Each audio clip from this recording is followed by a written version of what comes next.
my best friend to 23. She left her body and hovered above me. I saw no shadow, I looked around, searched every building and home that I found. I saw no shadow, but felt a glow. The warmth inside me, it kept me afloat. It felt like heaven had found my bones and gave me comfort when I feel alone. Now you're gone, I'm alone. I guess it's time to get better. Through the pain, I will go alone. If I fall, break my bones, I will scream even louder.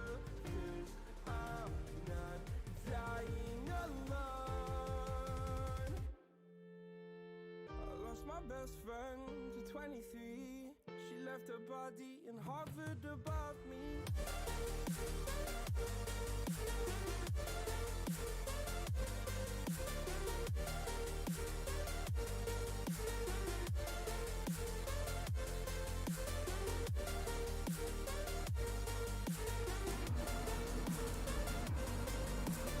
הלו חברים, אני מת. מה קורה?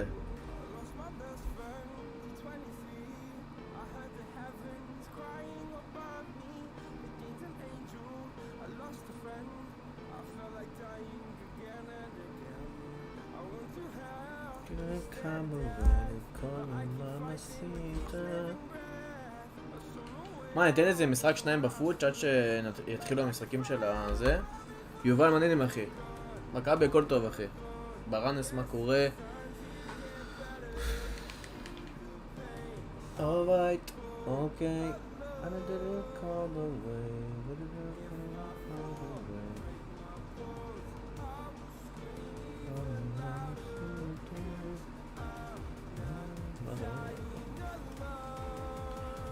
פיפא, מה קורה? מה נהנים אחי? למה זה מראה לי ככה?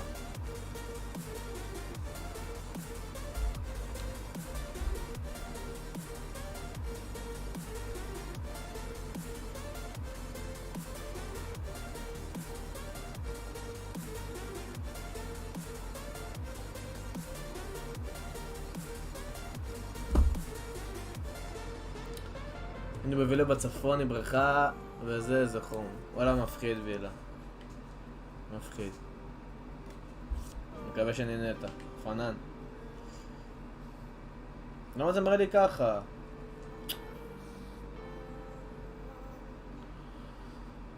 יונתן, מה נהנים אחי?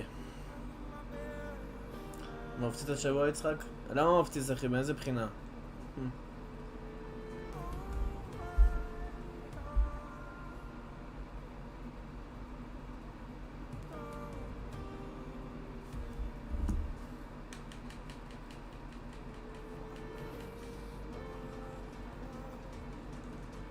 מה, ניתן משחק משהו? נריץ איזה משחקון? לייב כל יום... כן, אני עכשיו פתחתי לייב אתמול גם, כן.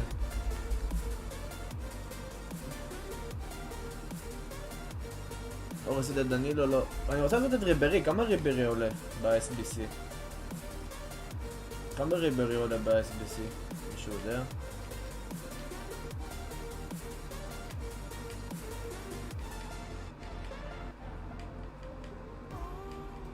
שאין אותו כבר. אין אותו? דוד, מה נהנים אחי? מה קורה? אין את זה. אין את ריברי, אה? או שיש ואני לא שם לב. יש את ריברי. 600, אין לי מספיק. כן, ראיתי שיש. טוב, אין לי מספיק אבל. טוב, בוא נריץ אחד. סאמר אחי, מה קורה? הכל טוב? אני רוצה, לא יודע, אני מת להחליף את אוסביו. אבל לא יודע. אין לי חלוץ להביא. אז רציתי כאילו להוציא פה את קנט ולהביא את ריברי SBC ולשים אותו בחילוף.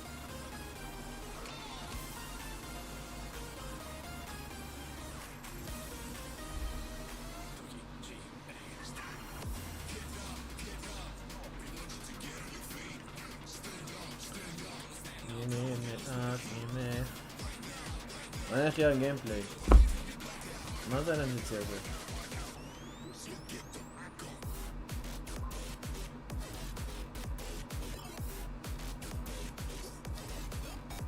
אלה חברים, כל מי שחדש שייתן לייק, שייתן סאב. וואלה זה חשוב. מה זה הלטנציה הזה? אני מת. הנה. טסטר, מתי אתה מתחיל לשדר אחי?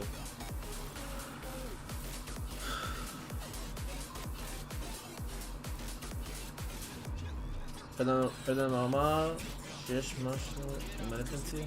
מה הוא אמר? הייתי בשידור שלו לפני איזה חצי שעה, לא שמעתי. אורל, מה נראה מכי, מה קורה?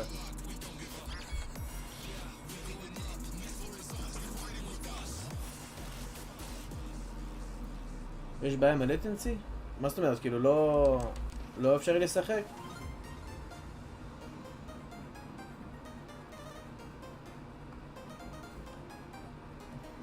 הנה 68, יאללה.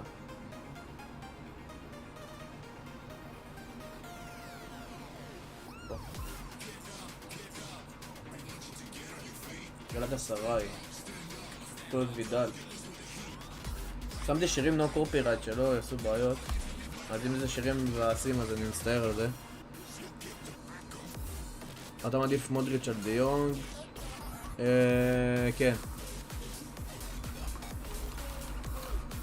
אני עוד עם הקורפ נראה לי מאתמול. טוב בוא נמשיך עד שנפסיד. עם הקורפ עשיתי בראשון אבל עכשיו אבא שלי נכנס לבידוד ואין לי איך להגיע למתחם. למה? מה קרה? כמובן הסאמר קאפ? כן, אני יודע אחי, מי נשאר פה לראות איתי את הסאמר קאפ? מי נשאר איתי פה לראות? נראה ביחד. וואלה יש גיימפליי רע, אני מת.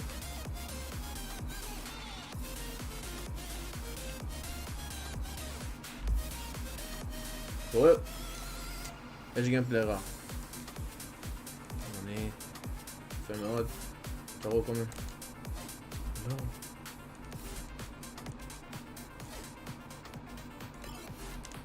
עכשיו נעשה אחד, אחרי זה נפסיק נראה לי.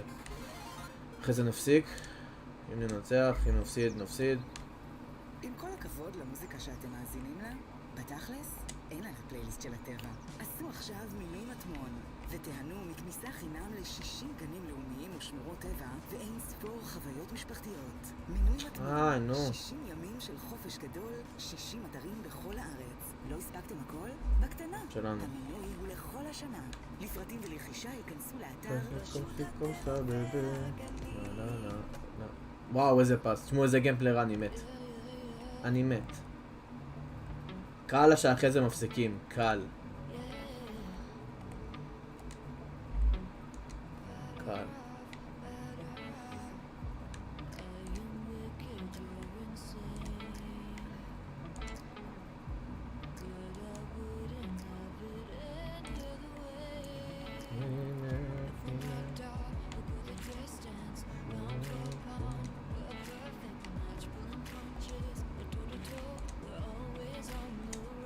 איי איי איי.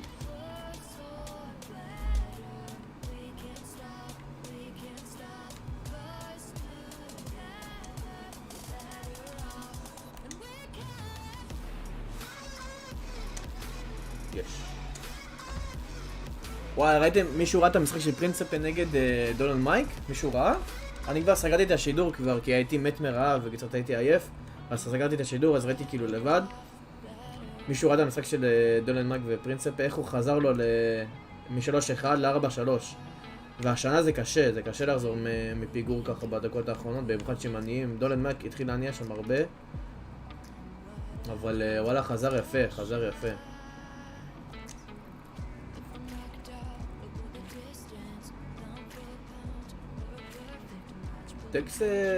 טקס השנה כבר לא, טקס כבר לא טוב, לא. כאילו מה זה לא טוב? הוא טוב, ברור, אבל פחות כבר ברמה. וואלה, מבין אותו גם. פיפא השנה זה פיפא רע. אז מבין אותו למה הוא לא משקיע וכזה. בכאלה, סליחה.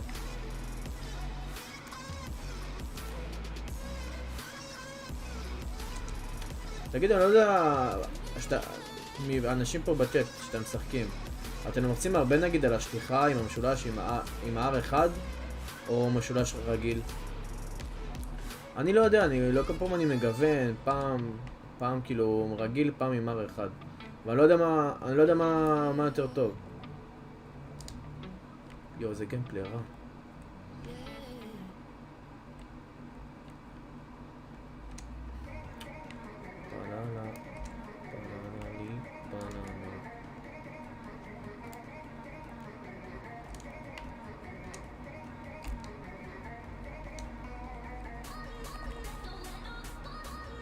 בכלל נוריד את ההבדל.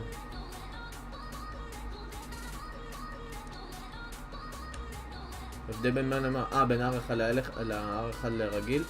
יש הבדל, יש הבדל.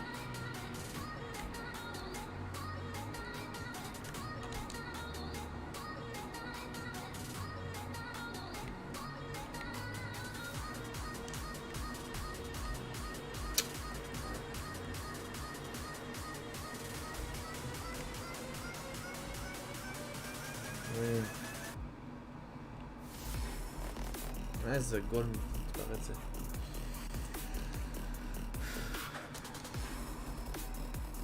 כן, פרינציפ בכל שנייה החליף מדיפנסיב לאטאקינג, מאטאקינג לאולטרה אטאקינג. כל שנייה. אני גם ראיתי את זה.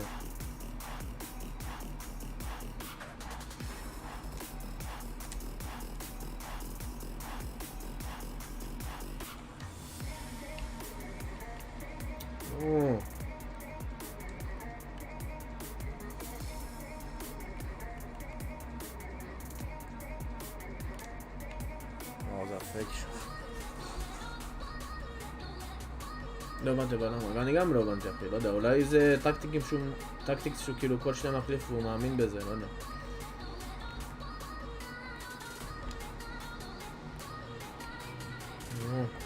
איזה גיימפלי רע, אני לא יכול. אני מקווה שאני אצליח את המשחק הזה.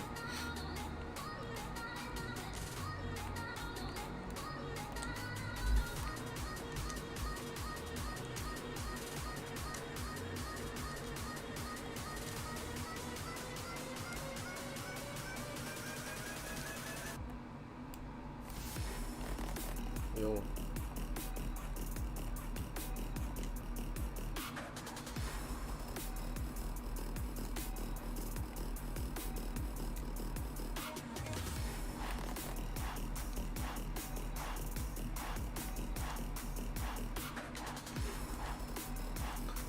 לא נסוע. יואו, מה זה? טוב. מתי האיבנט היום? בשעה 7. נו! יואו, אבל ראיתי את זה. הייתי כבר עליו. הוא שחקן רע, פשוט אני נשבע שבגלל הגיימפלי אני לא מוביל עליו יותר. אופסייד. יואו, אין אופסייד. איי.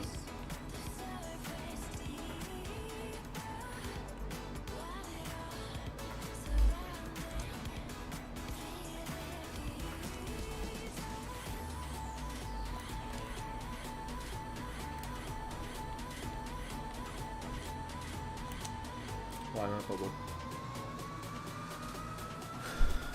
כן, יש משחק מטורף של גורילה נגד דיוגו, משחק באמת מטורף.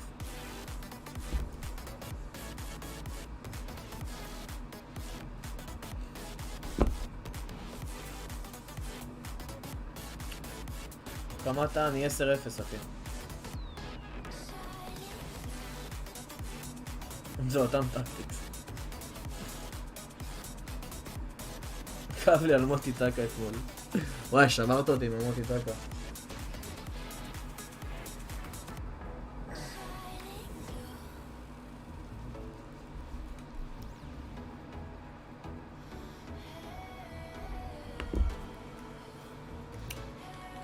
I'm so fun.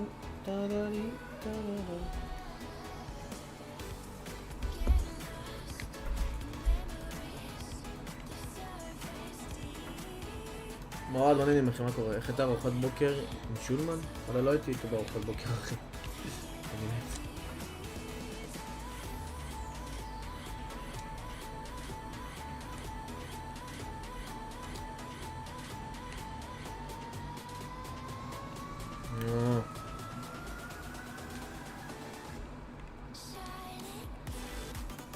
איך?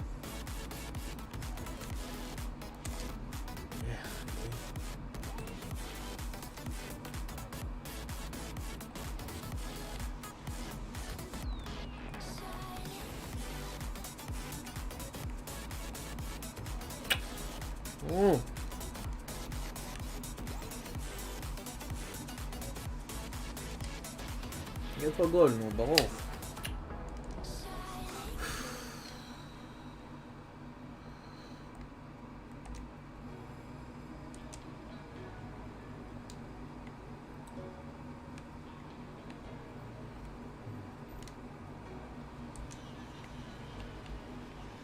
טוב, שאני אתרכז במשחק ופחות בצ'אט.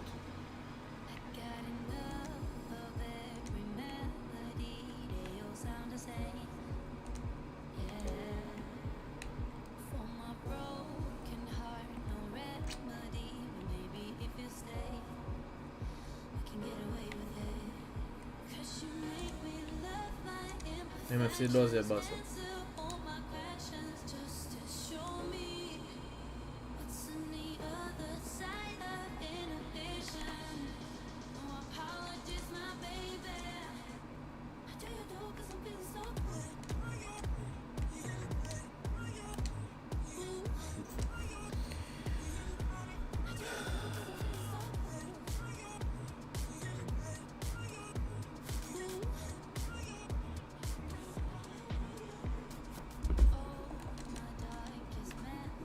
Eusebio, la pantera.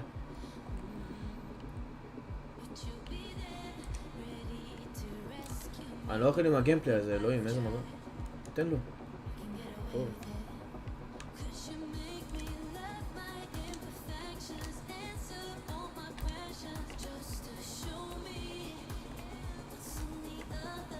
והכדורגל! והכדורגל!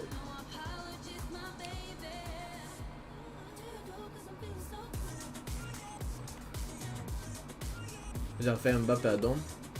אמבפה אדום עם הולדת, אימא'לה. זה המפחיד.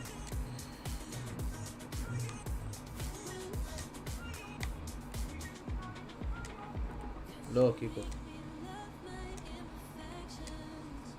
יואו.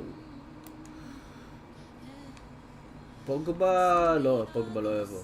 לצערי. וואו, זה נהיה פרן גם פה. אופסייד 100 מטר.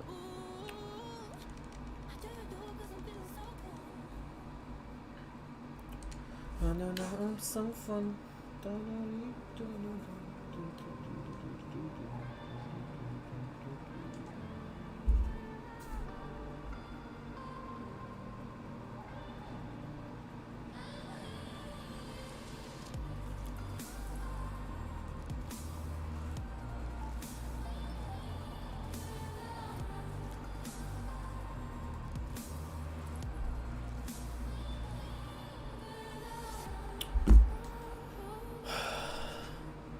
יהיה לו כנף מוגזם, אתה אומר? וואלה? מה, במקום דה בריינה, אתה אומר? במקום דה בריינה?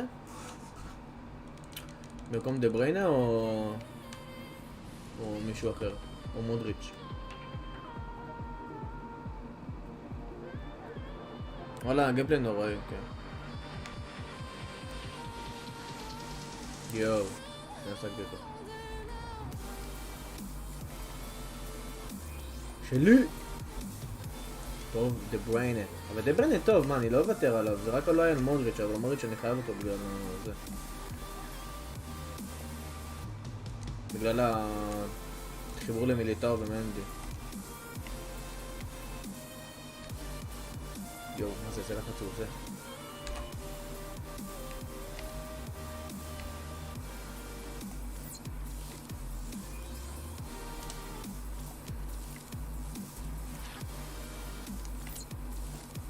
איזה אופי. איזה...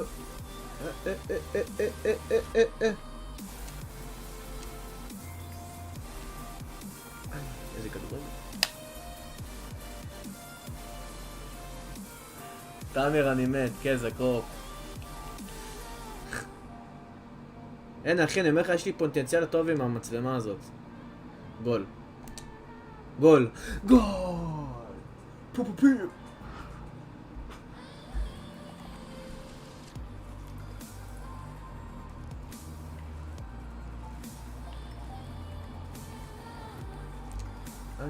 I'm so fun.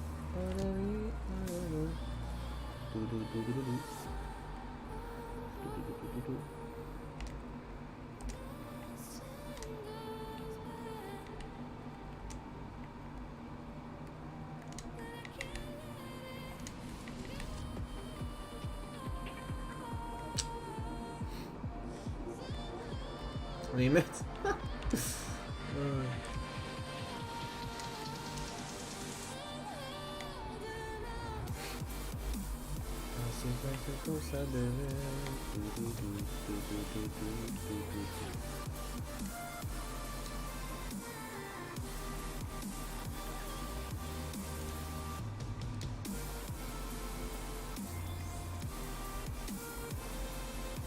פרואן מונדה.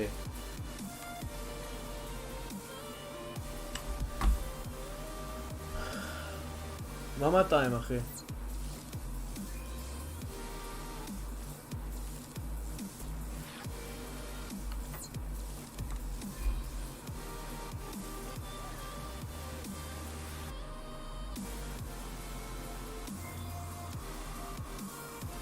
מה אתה אומר צ'אט לעשות את אחד? 200 בבית תחליף מצלמה. לא יודע אחי, אומר לך יש לי פוטנציאל טוב עם הקופ.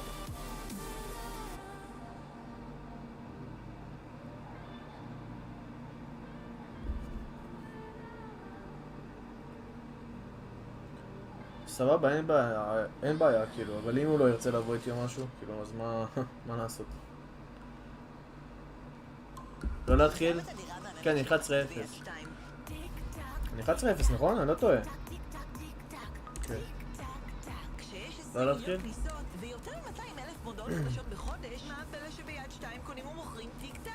לא אחי, לא קשור, בגלל האיבנט אני רוצה לראות, אז אני לא רוצה להתחיל ואני רוצה לפספס. לא קשור, מה אכפת לי? לא כזה אכפת לי.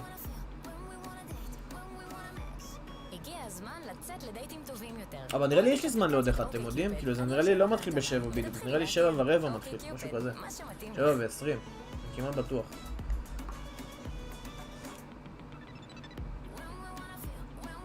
גורילה יפתיע, וואלה גורילה הוא משחק מדהים. משחק מדהים איתו. 7:15. כן, נריץ, נריץ האחרון, נריץ. יאללה, נריץ. זה טיימר הזבל הזה, אומר לי להריץ האחרון ובסוף אני מפסיד. כמו פעם קודמת. זה דירוג עוצמה, אהבת את הדירוג? אהבת. שזה מתחיל עוד 5 דקות? כן, אני יודע, אבל יש, יש את כל הרעיון עם שחקנים וכל זה.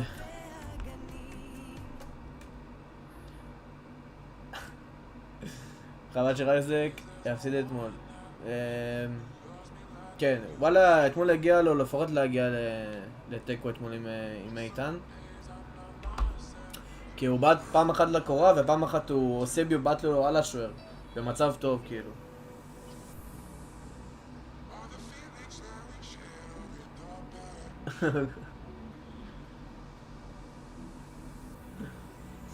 למה, תמיר אחלה רזק, שחקן רזק.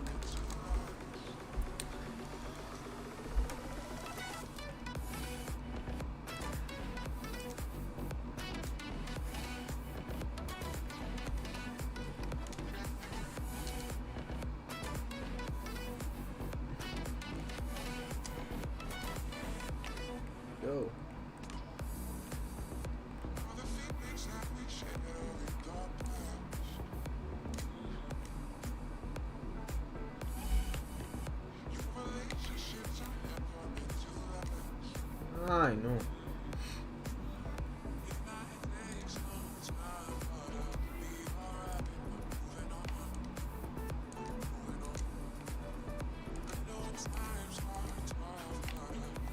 אופסט. תום הוא גורילה. וואלה, מעניין תום הוא גורילה. מעניין, נשבע. וואלה, מעניין.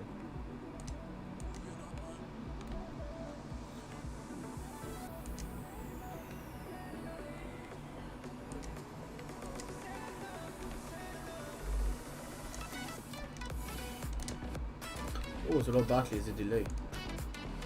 בעצם למה המשכתי? יש גיימפליי רע, למה אני ממשיך? אבל בגיימינג כזה אתה יכול להפסיד לכל אחד. לא נורא. לא, לפדמן אין... שנייה, יואו. לפדמן אין מוקדמות. נראה לי הוא ישר בנוקאוט, אני כמעט בטוח.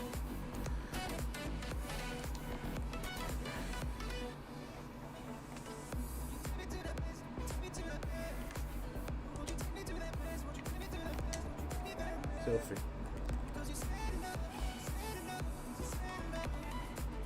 זה לפי אזורים, כן. אני מת. שם מעורר.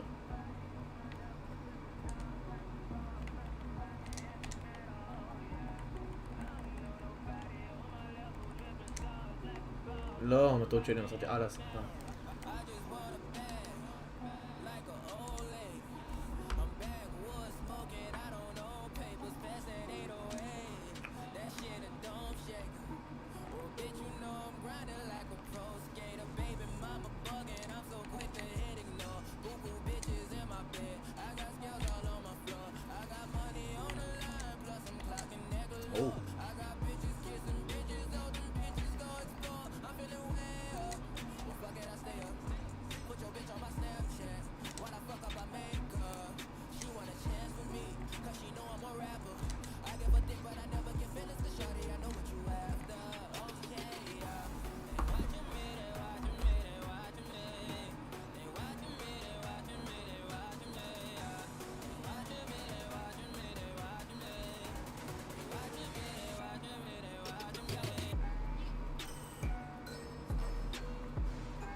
זהו.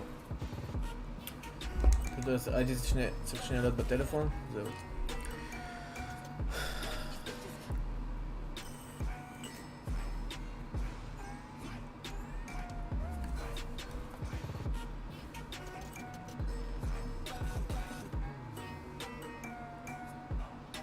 לא שנגיד משחק אוקי אוויר. תאמר לידך טקסט טוב על דסארי. שאלה מעניינת. שאלה מעניינת.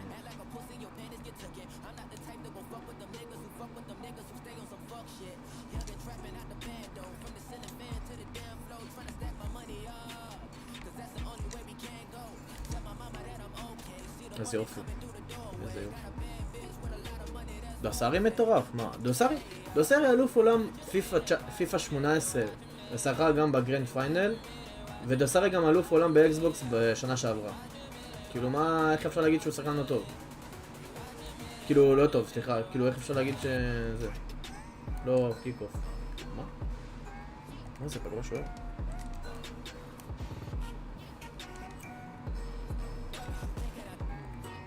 כאילו למרות שדסארי גם לא משקיע השנה בכלל, כאילו, אבל עדיין זה לא קשור.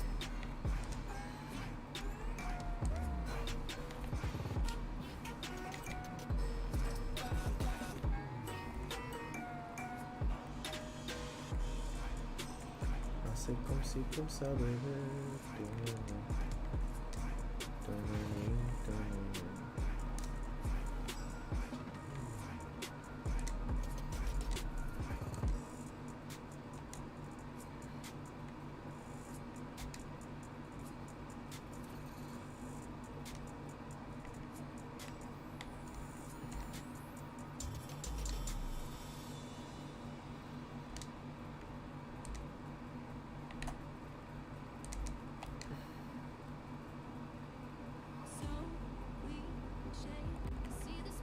אנחנו 32 צופים, תודה רבה לכל מי שפה. מעריך אתכם מאוד. תנו לייק מי שיכול. נשמע נתן.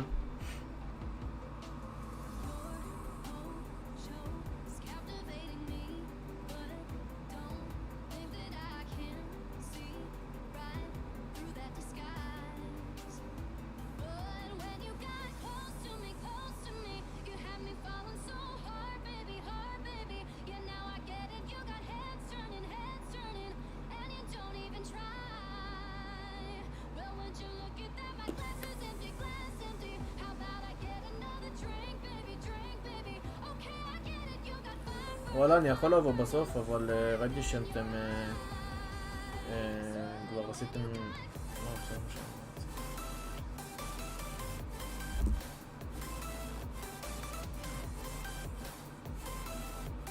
דיוגו טוב.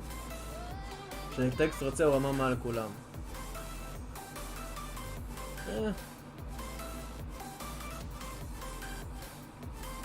כאילו, הייתי אומר לזה השנה שעברה ולפני שנתיים על פיפא 18 ופיפא 19, אבל השנה לא יודע, לא מרגיש לי ככה. למרות שהוא זכה צ'מפיונס קאפ הראשון, אבל לא יודע.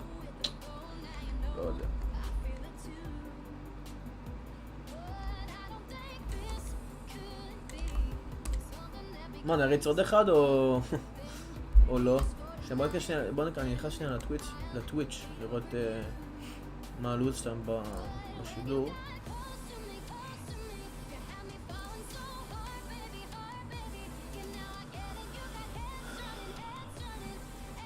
מראים את המשחקים של אתמול.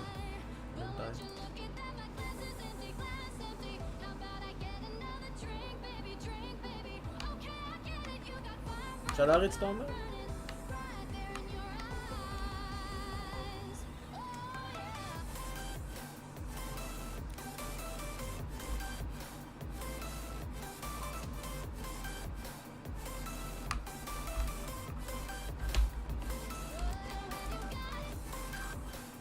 מראים כאילו את המשחקים של אתמול כזה.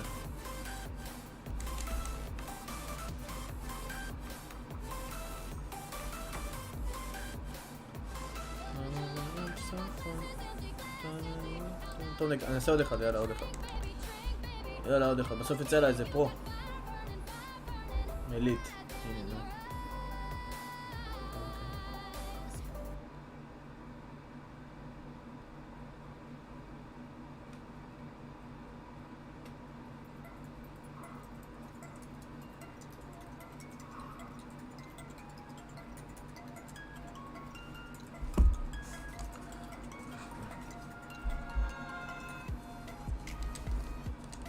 דגה, תמיר, מי אתה אומר יותר טוב? דסרי או זה? או טקסט? אמרת טקסט בעצם. כן.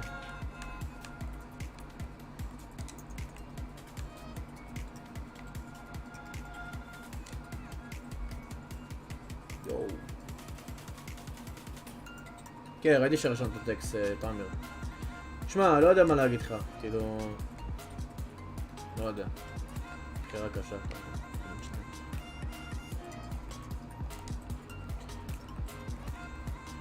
השפיע על המשחק כן, אבל לא יודע. כאילו הוא לא... יש פה גול, כן, סגן טוב. כאילו, לא יודע, הוא לא הגיע לרמות כאילו, לרגעים החשובים. אתה מבין למה אני מתכוון? ל-FWC וכאלה.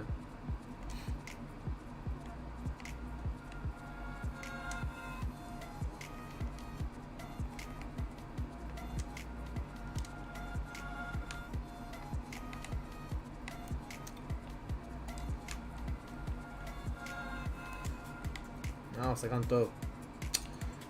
כדי שאני אפול עכשיו לסגן טוב, אלוהים.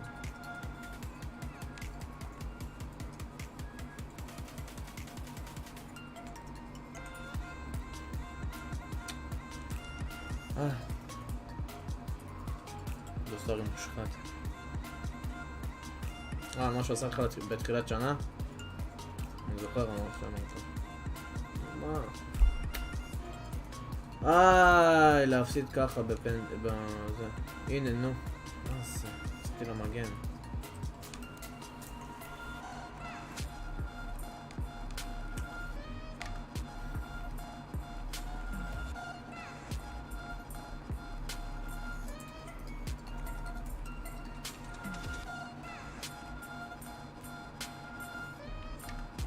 יש לו גיימפלי יותר טוב, רואים.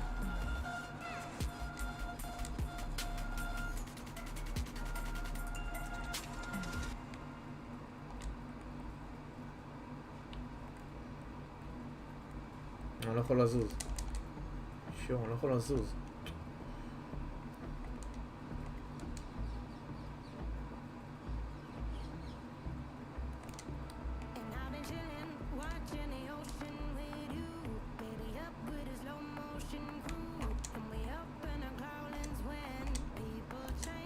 לא! איזה כל חרטה.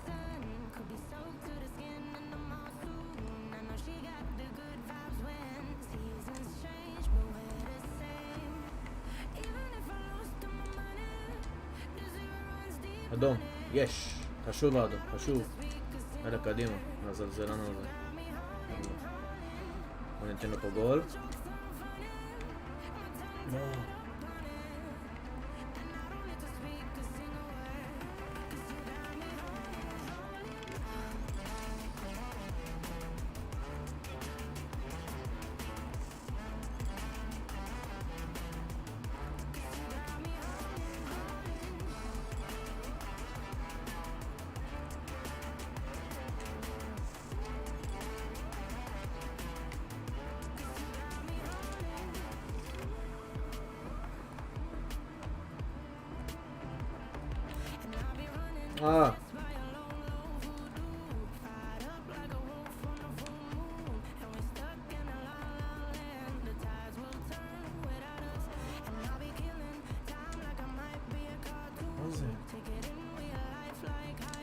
אדום. יש לו עוד אדם בדוק. יו, פרש, אני לא מאמין. איזה באסה. כאילו, מה זה איזה באסה? זה לא הפסד ולא ניצחון.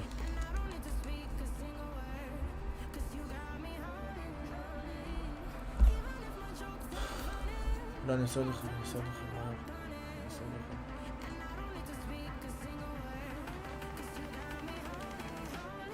אין לי כוח כבר. לא, לא התנתק לו, הוא פשוט פרש נראה לי, הוא פשוט התעצבן וסגר את הסוני. לא התנתק לו.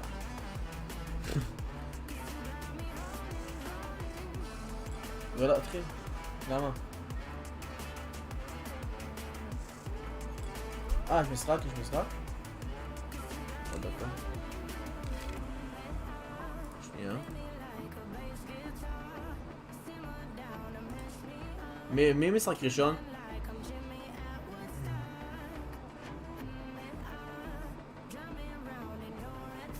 יש לי פרסומת. לא להתחיל, לא להתחיל. טוב, אני לא מתחיל, אני מקשיב לכם, מקשיב. גורלה דיוגו, משחק ראשון? וואו. וואו. לא אחי, לא הפסדתי. וואו, באמת משחק קל. אני לא, זה לא איך שלי הפסד, נכון?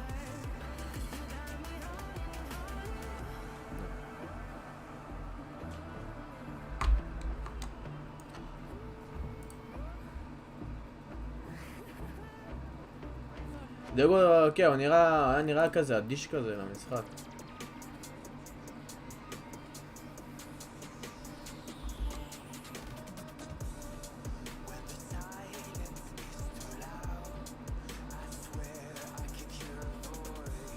טוב, אתם רוצים שאני אעביר... אתם רוצים שאני אעביר, נו, לאיבנט?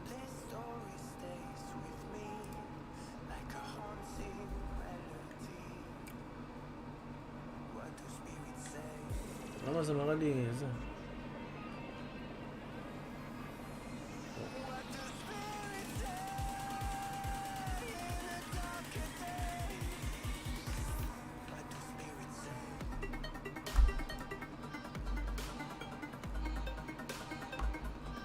טוב, בואו נעביר לכם לזה, יאללה קדימה. נעביר לכם...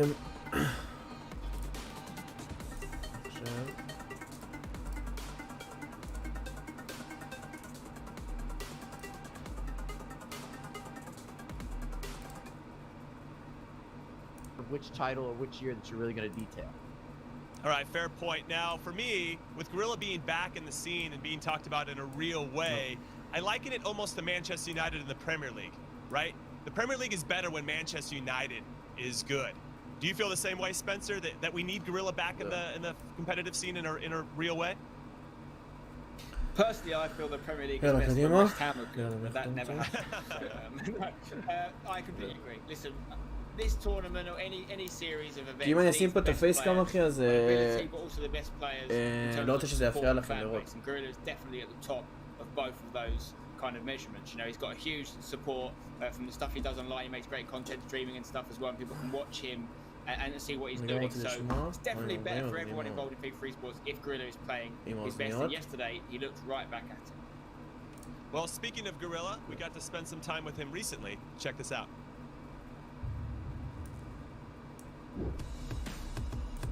I actually like the pressure. I like it when I'm nervous. I like it when there's a lot on the line.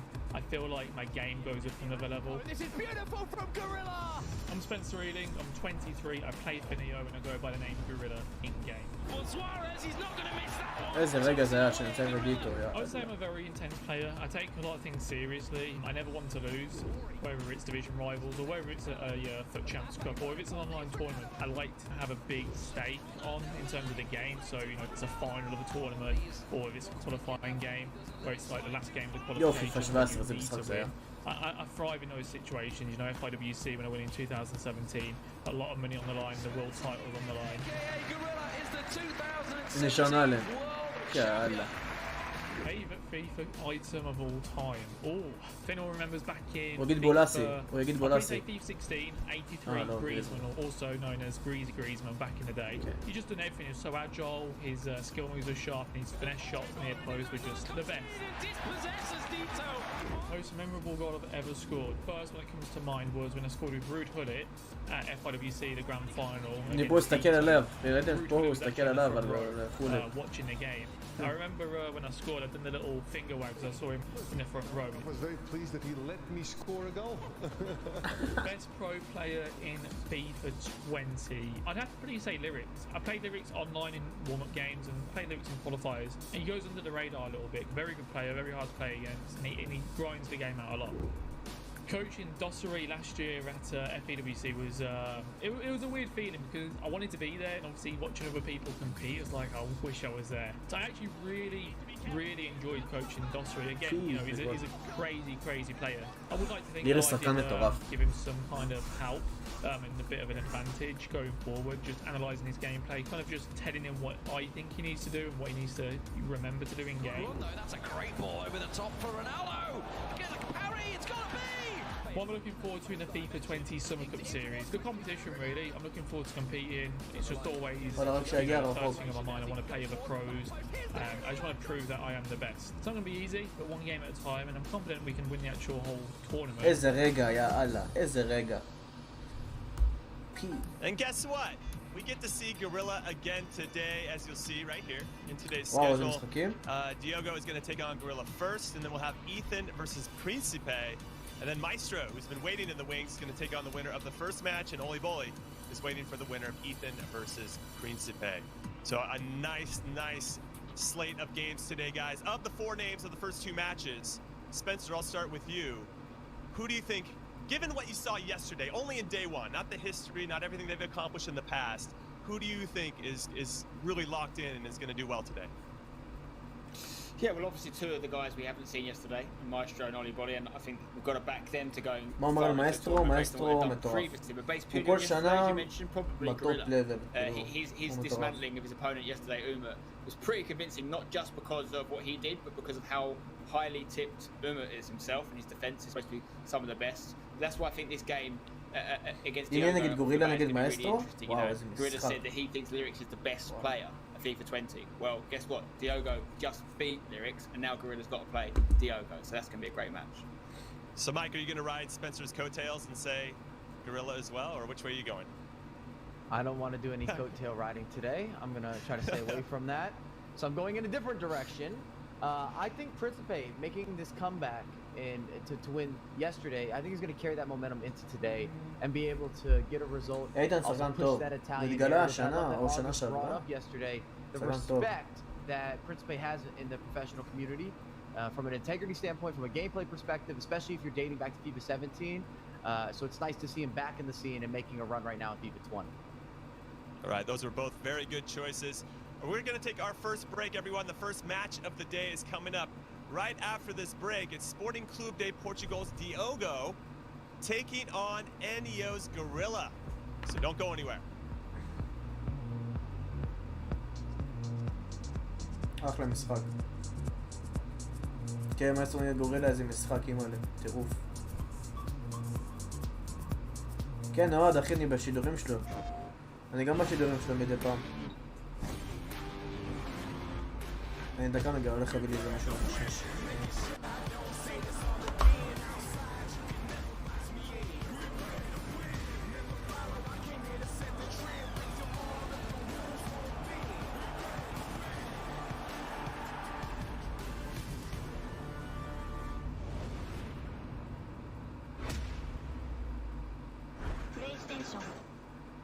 If someone asks you what you're made of, don't just tell them, show them.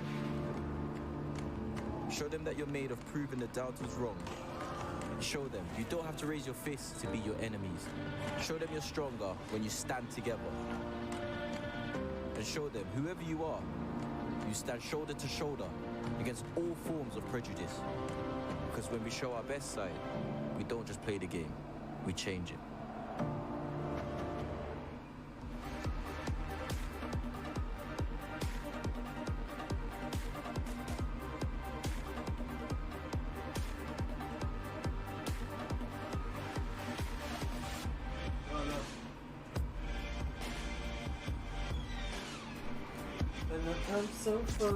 בנני, בננה.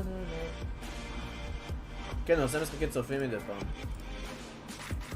יאללה חברים, אנחנו 19 צופים, אתם מוזמנים לשתף את הערוץ, לראות איתנו ביחד.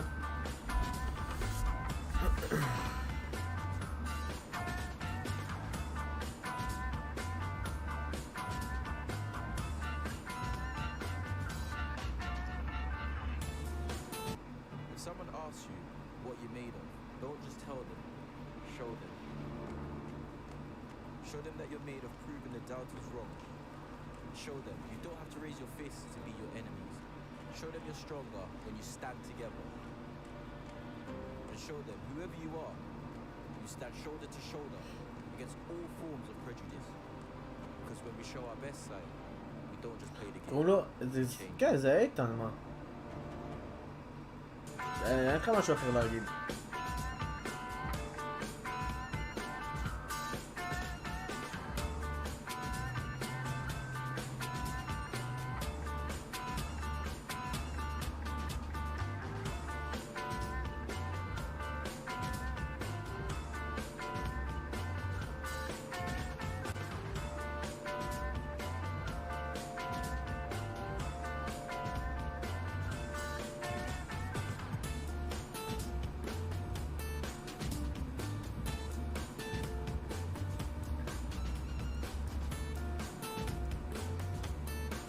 אתה דורש של רואה לפשוט בכלל, אבל לא יכול להפתיע לדעת. ברור אחי, ברור. וואלה, פלבן באחי ביכולת מטורפת.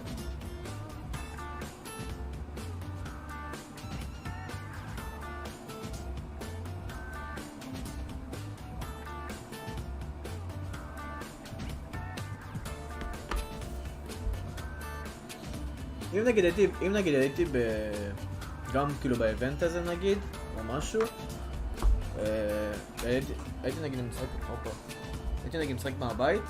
כאילו אני אישית הייתי הולך למתחם שלנו, הייתי הולך אישית למתחם, אבל הייתי חייב איתי עוד איזה מישהו לצידי, כאילו כמו מאמן כזה, כי לבד מהבית, לא יודע, מרגיש כאילו כמו חסר, לא יודע, חסר טעם כזה, אין מוטיבציה.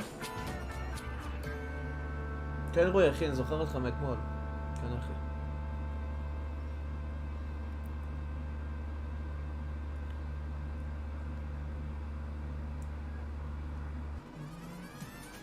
The FIFA 20 Summer Cup Series Europe is presented by PS4 and brought to you in part by Gillette. All right, everyone, it's time to link your EA and Twitch accounts if you haven't done so already, because I'm about to reveal the live viewership rewards for today, which are a rare players pack and a Kylian Mbappe 98 rated team of the season so far. That is a very tasty item. And these items will both be dropped to certain Twitch viewers with a linked EA and Twitch account during today's live stream. So make sure you make that happen. אני חושב שזה חשוב וזה טוב, כי זה יכול להביא לך עוד יותר מוטיבציה, הוא גם יכול להציע לך דברים שזה יעזרו לך, לא יודע. לי אישית זה טוב, אני אוהב שיש מישהו מאחורי. I'm Jimmy Conrad with Spencer, Owen and Mike LaBelle, and guys, we're about to get started into our first match, Diogo versus Gorilla. I don't know, this one's a bit of a coin flip for me. Let's ask you guys for predictions. Let's take a look here at the brackets to see how they got to this spot. But yeah, this is a good one. And they got Maestro coming up next. וואי, דיוגו, וואי, מאסטרו מחכה להם ברם in בחמישי. Maestro. Now I know these two faced off in a Fnatic Masters tournament not too long ago. It went into extra time that Gorilla won. Do you think that plays into how they're going to approach this one, Mike? I don't think so. I mean, both these players are well aware of each other. We know what kind of gameplay to expect. Both offensive players, neither of them are the type to hold the ball heavily. There's not going to be a lot of possession play. I'm expecting this to be back and forth, no clean sheets, a lot of action. And we get rewarded from a viewership perspective. The winner plays Maestro, which is also going to be a back and forth type of game. So let's say this. Let's get ahead of ourselves, because that's what I like to do, Sped. Would you rather see Maestro play Gorilla or Maestro play Diogo? אני גם I מאמין think it'd be ומקווה. unfair for me to say that I want to see the winner of the game play Maestro, because whoever wins How that did you game duck out of is that? going to be they're going to be on top form. Whoever wins the game's on top form, right? And these are I two tried to get attacking him, players Mike. going head to head. I tried to get him. Great I game tried to for the get him. neutral. But that fence is amazing. He is straddling it like nobody's business, and we respect it because he's so good at it. All right, let's bring in our two competitors now. We're going to be facing off in match one. It's Diogo and Gorilla. And Gorilla, I'm going to start with you first and foremost. So yesterday you played against a player in Umut who put everybody behind the ball. He's the Jose Mourinho of FIFA, in my opinion. And you broke him down, you scored first, and he had nowhere to go after that. But today you're taking on Diogo, who's very attack-minded. What do you do different tactically in this one? Not much, to be honest. Obviously, Umut and Diogo different players, especially in the defensive side of things. I think Umut was very solid in defence, and then after that first goal went in, you saw the gaps opening. And obviously, as soon as you go 2-0 down, you kind of have to throw out your plan A, especially the way you defend, and you're just going to see more gaps opening. So maybe, if I didn't score so early on, we would have seen a different game. But with Diogo, I played Diogo several times as a top player. So I'm just looking forward to getting into it. We'll see how it plays. And the first goal is like in any game. So if Diogo scores first, the game plan will change, and obviously the vice versa as well. Diogo, question from me, mate. You're going up against Gorilla today, obviously, and I'm sure I'd be right in saying that Gorilla would have been a player you've been aware of and you've watched quite a bit over the last few years. How does it feel going into this game, knowing that you're up against someone who's a former world champion, and that's, I'm sure, somewhere that you would love to be one day? Does that affect your mentality in the approach? No, not really, to be honest. Because I think if you go into the game thinking, "Wow, he's a former world champion," you're just going to go in like not scared, but you're not going to play like you would against everyone else in the tournament. So yeah, you have to know how good your opponent is, obviously, and Gorilla's a top player. So top player. That's just what I'm thinking about, not achievements. Yeah, being the world champion is the thing everyone wants, and like you said, I'd love to be there one day, and hopefully I will. But going into this game, I can't really think about that. I'm trying to think about his ability. And Gorilla, be honest, because I know there's a lot of available information here. You said you did a little bit of research on some of the competitors, you and the coach. Did you guys sit down yesterday, now that you know you're playing Diogo, and watch through some of the gameplay, be reminded of maybe some tendencies, some habits, some of the regularities that he has in his gameplay? Of course, obviously I'm not going to give away what I found out, but we found some interesting things. Again, there's no guarantee me winning the game because I know how Diogo plays. I'm sure Diogo's done his research as well. But again, as soon as you kick the ball on FIFA and it's a two-legged affair, anything can happen. So I know what to do, but it doesn't stop him scoring, So we'll have to wait and see. But we played, we won. It's a new game, new opponent, so it's going to play differently. So again, like I said, I need to get in the game, get that nerves, and we'll see how it goes. Okay, Diogo and Gorilla, but I'm going to throw this to Diogo. This is really friendly and polite.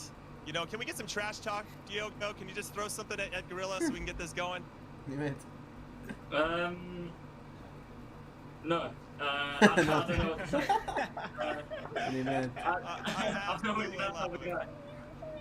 I love it. Well, best of luck to both of you guys, and we look forward to watching you play. You're two of our favorite players.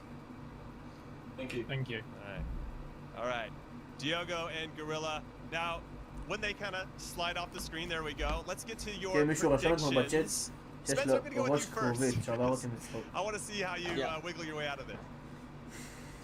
First of all, I love that Diogo didn't fire any trash talk there. Like, this is the perfect opportunity. Use the keyboard warrior internet protection. Gorilla can't get you. It's not like a normal event, they've got a face-to-face. But no, fair play to him. Lots of respect between these two players. I'm not surprised at all.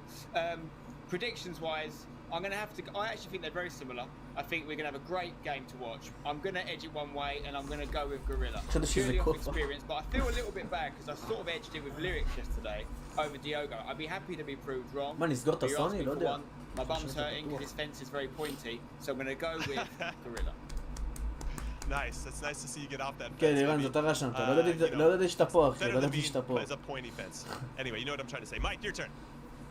Well, there's no fence in my apartment, so we're definitely not going to be riding נראה that כמו אחיין שלי fence. ירושלים. And I'm going to go with Gorilla as well, but for a little bit of a different reason. Yesterday, I thought that Lyrics and Diogo looked a little rusty. I didn't think either of them looked their best, and I thought that Gorilla looked like he was informed, that he had been preparing for this event. I've seen what's happening on his social media, his Twitter. He looks very focused, as if he didn't take the time off.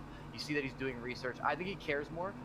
And if you're putting in additional time, additional research, you typically get better results, especially with fine margins in the professional FIFA scene. Well, you've heard it from us. We think Gorilla is going to do the business. Now let's throw it over to our casters. Mark Onset Hatcher and Manchester City's Ryan Pessoa. Take it away, guys. Thank you, Jimmy. And yeah, it's time to get into our first game of the day. Ryan, super excited, of course, to have you back alongside us. It's the lower bracket round 5 now, so still in the elimination process of the game. Diogo versus Gorilla, not a lot to pick between these two players, but one of these players, Gorilla, has a little bit more experience, Ryan, in the lower bracket that you want to tell us about. אולי אתה יכול להריץ את המשחק אחד. Thanks for the introduction on set. And as you mentioned, Gorilla, he's been performing at the highest level for years now. He featured in one of the first loser brackets that we did see in the FUT Champions era, or sorry, just before that, I was saying FIFA 17, and he ended up winning that whole tournament. So he's used to going on a loser bracket run all the way to the final and overcoming the deficits. We'll see if he can continue that run today. Obviously, he was in sparkling form yesterday. As you can see, the players are ready to get into the game. But Ryan, I want to throw a few quick stats at you before we get this game underway, because we were talking about how Diogo was saying he likes to go forward, he likes to be that offensive-minded player. But of all the players actually left in the tournament, he has the best defensive record, only conceding 0.6 goals per game. And on the other side of things, Gorilla is the highest scorer that is left in the tournament at 2.5 goals per game. So this could be a little bit of a clash of play styles that maybe we're not expecting it.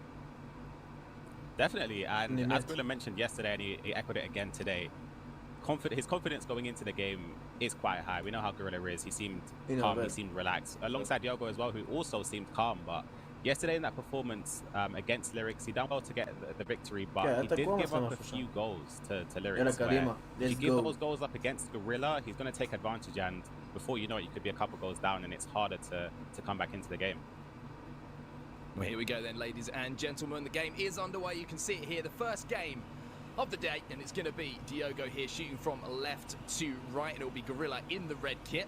מקווה רק שלא יהיה דיליי במצלמה, ואז נראה את הריאקשן שלהם. opportunity to create that first potential chance, but speaking of which, something that we saw a lot already coming into play here was that high press from Gorilla to win that ball back. כמעט בטוח.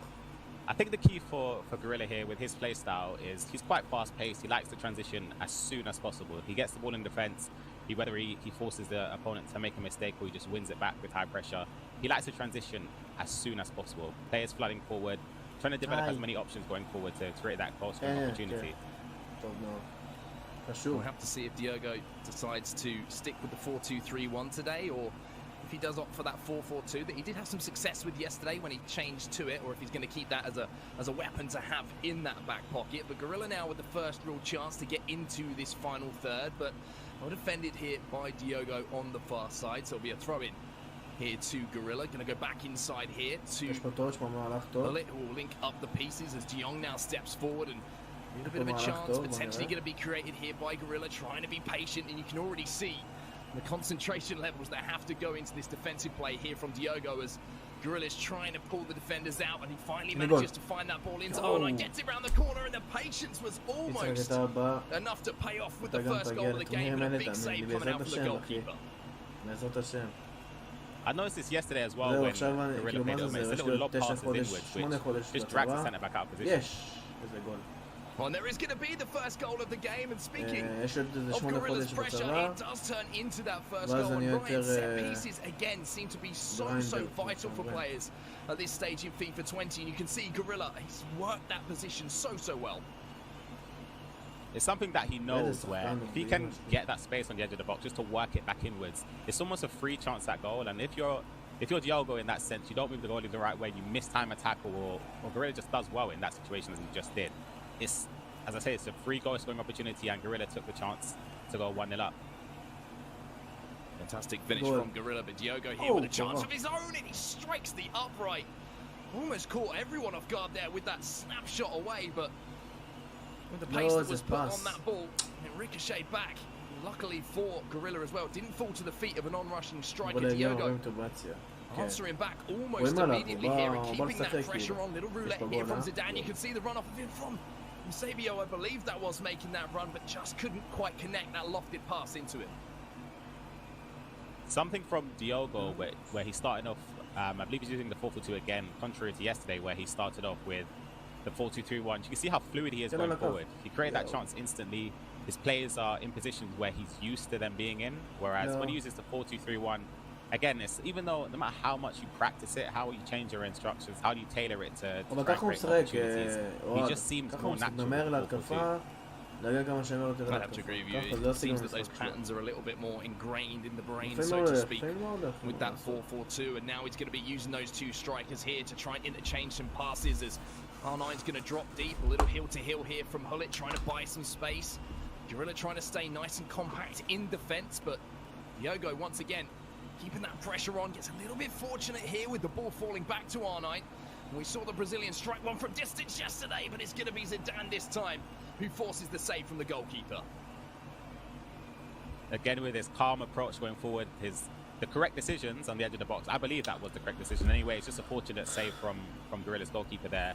And you see that he's pretty much responded instantly in terms of applying pressure going forward. He's hit the post, he's had a chance which was fortunate to be saved, but he's doing well to get back in this game, and הוא יגיע לו לתת מצב 1-2 במשחק והוא יהיה חייב לנצל אותו. Certainly hope so. It's what we want to see, some entertainment here in our first game of the day. And you have to say, apart from that one opportunity that Gorilla has had, Diogo really has been the player pressing, and maybe feels a little bit hard done by that he hasn't found that equaliser quite as yet. He has railed the post like you mentioned, but now Gorilla up the other end. One elastico there from Cristiano Ronaldo to try and get a bit of space, but Diogo does well, not only to win the ball back there, but keep it in play as well.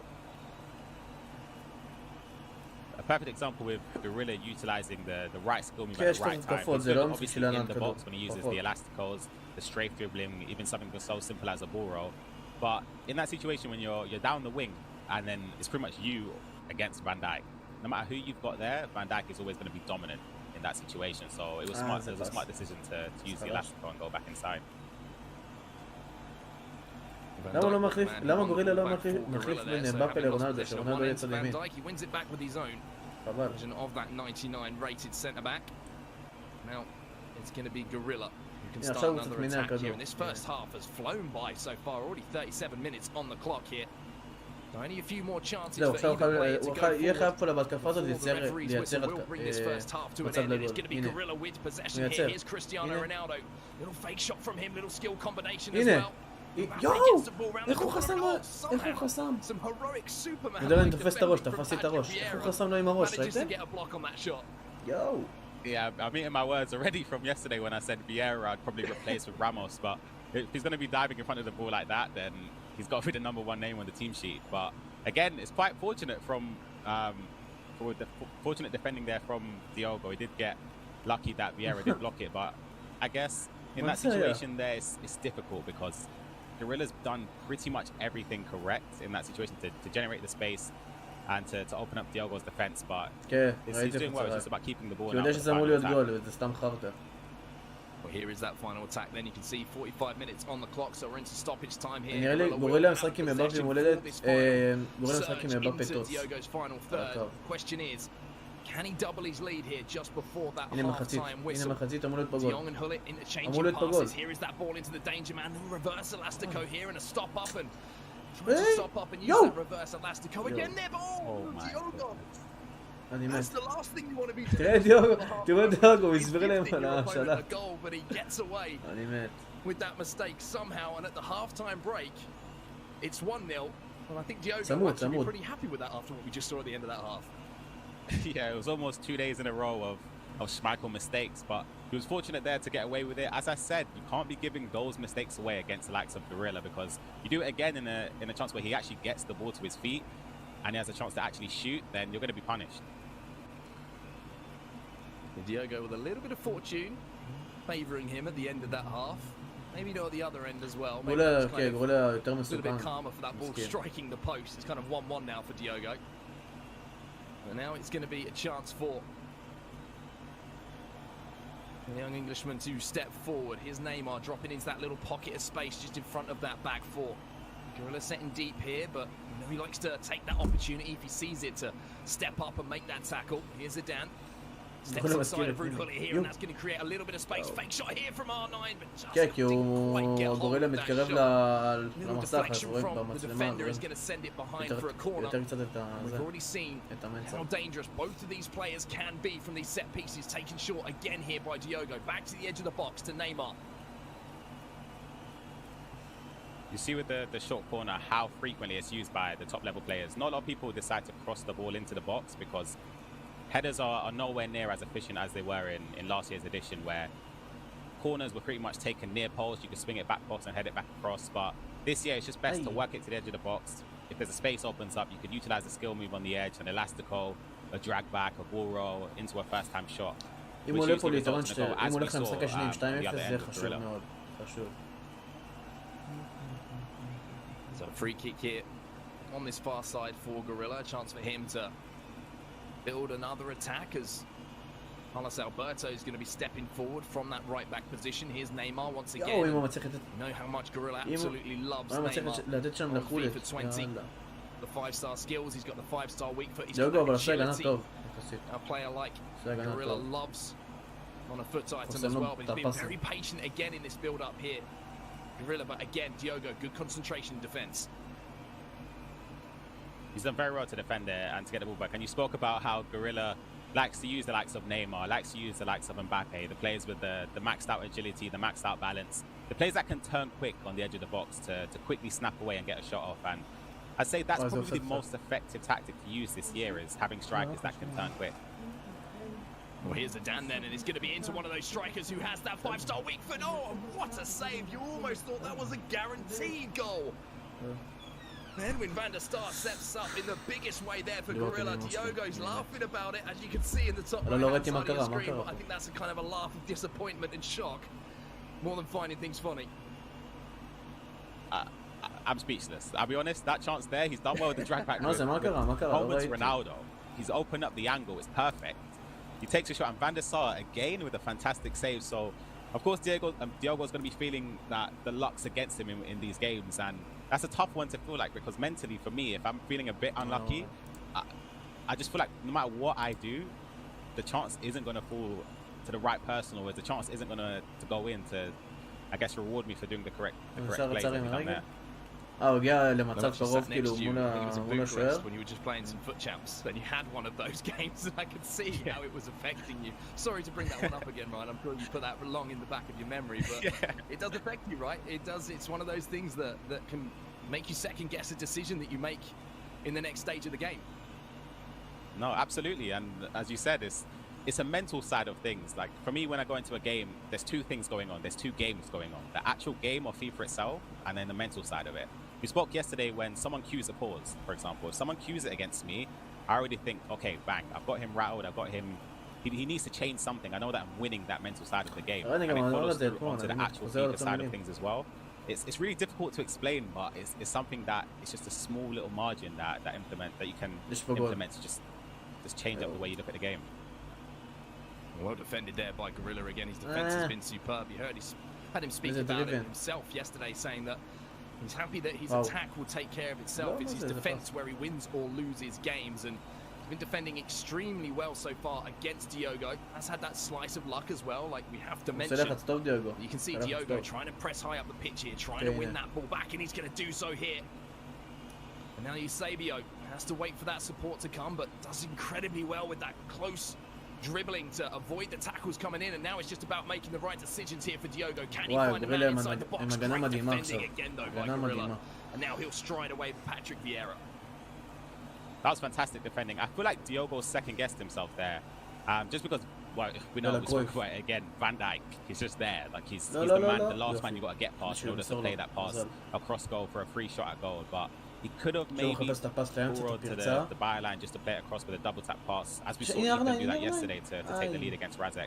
But as we say, it's easier said than done. Looking here, and in hindsight, obviously he might look back and say it's a chance he could have done differently. Gorilla trying to find that second goal when he gets a little bit fortunate to win the ball back high up the pitch, but Mendy's going to step in for Diogo. With around 10 minutes or so plus stoppage time left in this game, it's going to be up for Diogo to put that pressure on, but now somewhat of a 3v2 situation developing here, but Gorilla going to play this one smartly. Just make sure that he creates that perfect opportunity as now he gets inside that box, drives it back to the edge of the box, but maybe not the pass he was looking for there. No, definitely. You see what he was looking for there. There was a few options where he could have passed it, and unfortunately the pass just went to the place where he just didn't want it to go. But it's just one of those things that happens. He's got to make sure that he tightens up defensively to limit Diogo a chance to equalise in the final stages of this game. So Diogo now with the big switch of play. Carlos Alberto going to step forward and find Ruud Gullit. There's that ball into Zidane, who just beats Ruud Gullit to it. But just as I say that, Ruud Gullit doesn't get beaten twice and steps in. And now it might be one of the last attacks of the game going to Gorilla. You can see how high Diogo is trying to press, trying to make Gorilla make those rush decisions. But there's only one man who's rushing things at the moment. Is Kylian Mbappe using that pace down this near side. But again, Gorilla recycling the play. Gets that ball now into R9. Fake shot around the corner and smashes it in the top corner. You can see the reaction from Gorilla and what that means to it. And Ryan, that was a beautifully worked goal from him. Yes. It's fantastic, and it's vintage Gorilla. He's working the chance down the wing, brings it on the inside and turns Diogo with Ronaldo to his favoured right foot into the top corner. And you can see, as you said, the reactions from both the players. Diogo in despair. He's probably ruined the chances that he did miss, and portion of bad luck throughout the game. But ecstasy from Gorilla as he takes the 2-goal lead at the final stage of the game. And that 2-goal lead is huge. Now it's going to force Diogo in that second leg to at some point have to change the way that he plays. You're seeing some changes here in the last few moments. The one thing for Diogo here is he does have possession from this restart, and there is a little bit of time potentially for him to go forward here and make the most of this attack, right? Yep, there's still time. He's got a chance from kickoff to create a chance going forward. A couple minutes left plus stoppage time, but as Gorilla said, he's focusing on his defense. He knows that he can score goals. He's done pretty well to lock up Diogo in the grand scheme of things. Albeit Diogo has had chances to score, and as I mentioned a few times, he has been unlucky. But the only thing that matters ultimately in the game of FIFA is the scoreline. You could be winning 1-0, you could be losing 1-0, but with an unlimited amount of chances, the only thing that matters is that scoreline come the end of the game. And Gorilla's leading 2-0, which again, it's a fantastic result. And it is going to be a 2-0 result, like you say, to Gorilla. The late goal from Gorilla to double that advantage heading into this second leg is going to be absolutely huge. And speaking of things that are impressive, you don't want to miss The Sims Sparked. It's the first ever reality competition show that brings together creativity, entertainment and competition and celebrates the amazing players of the Sims community. You can catch it every Friday at 11 p.m. Eastern Pacific on TBS through August 7th, and it re-airs every Saturday at 8 a.m. Eastern Pacific on TBS through August 8th.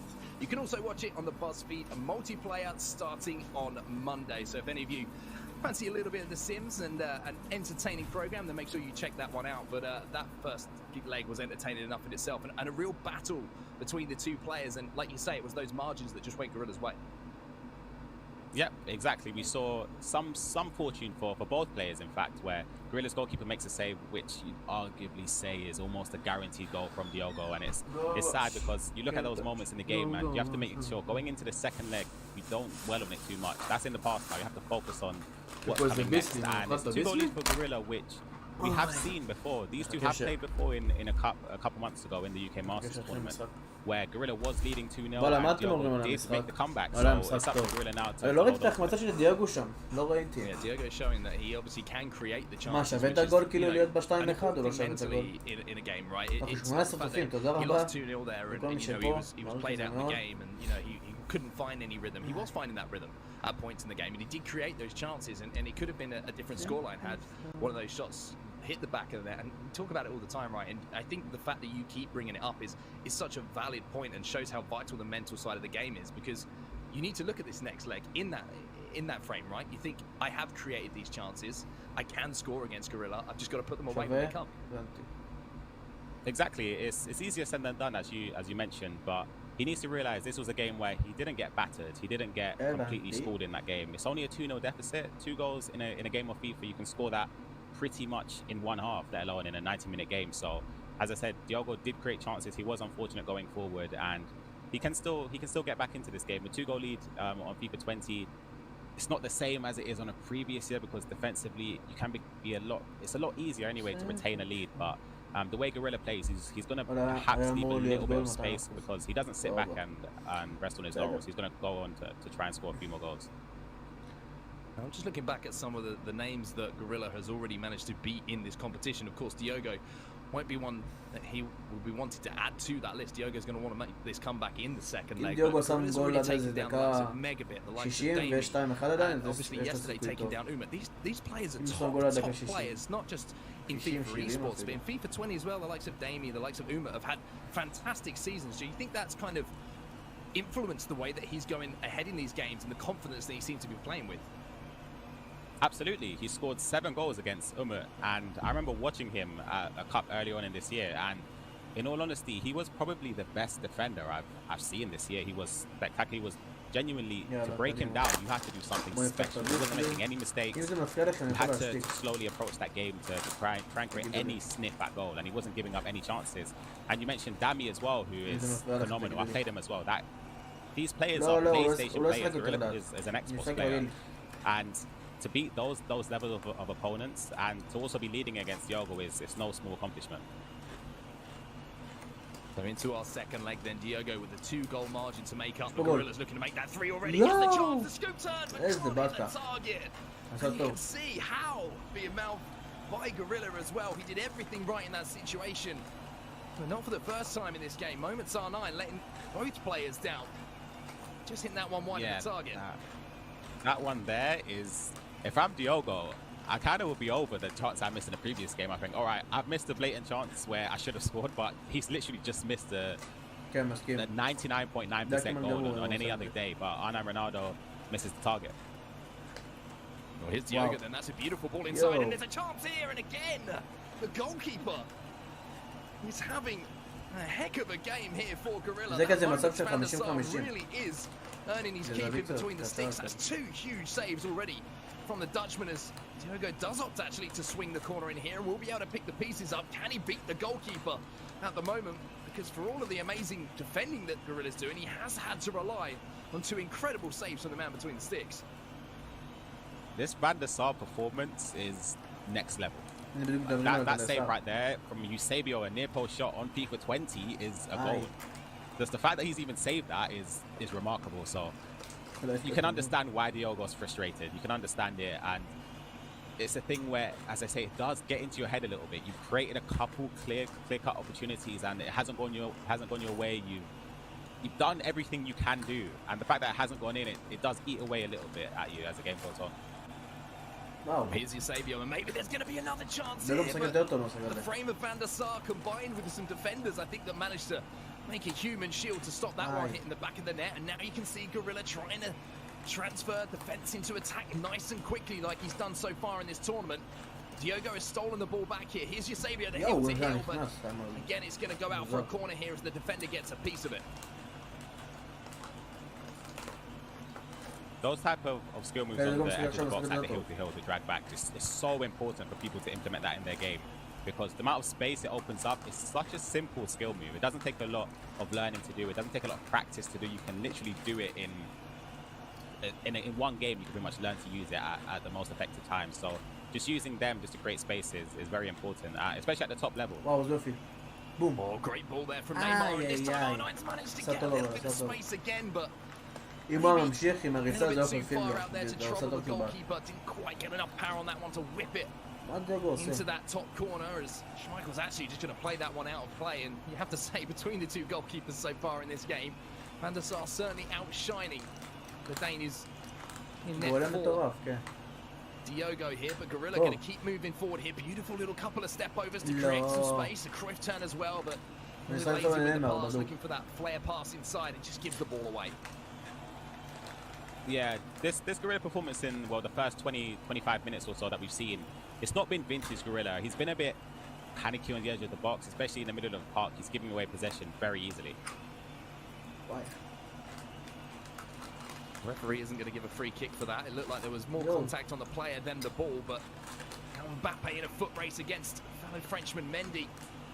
And Mbappe will win a throw in here on the near side, so Gorilla's going to have a chance to step forward once more.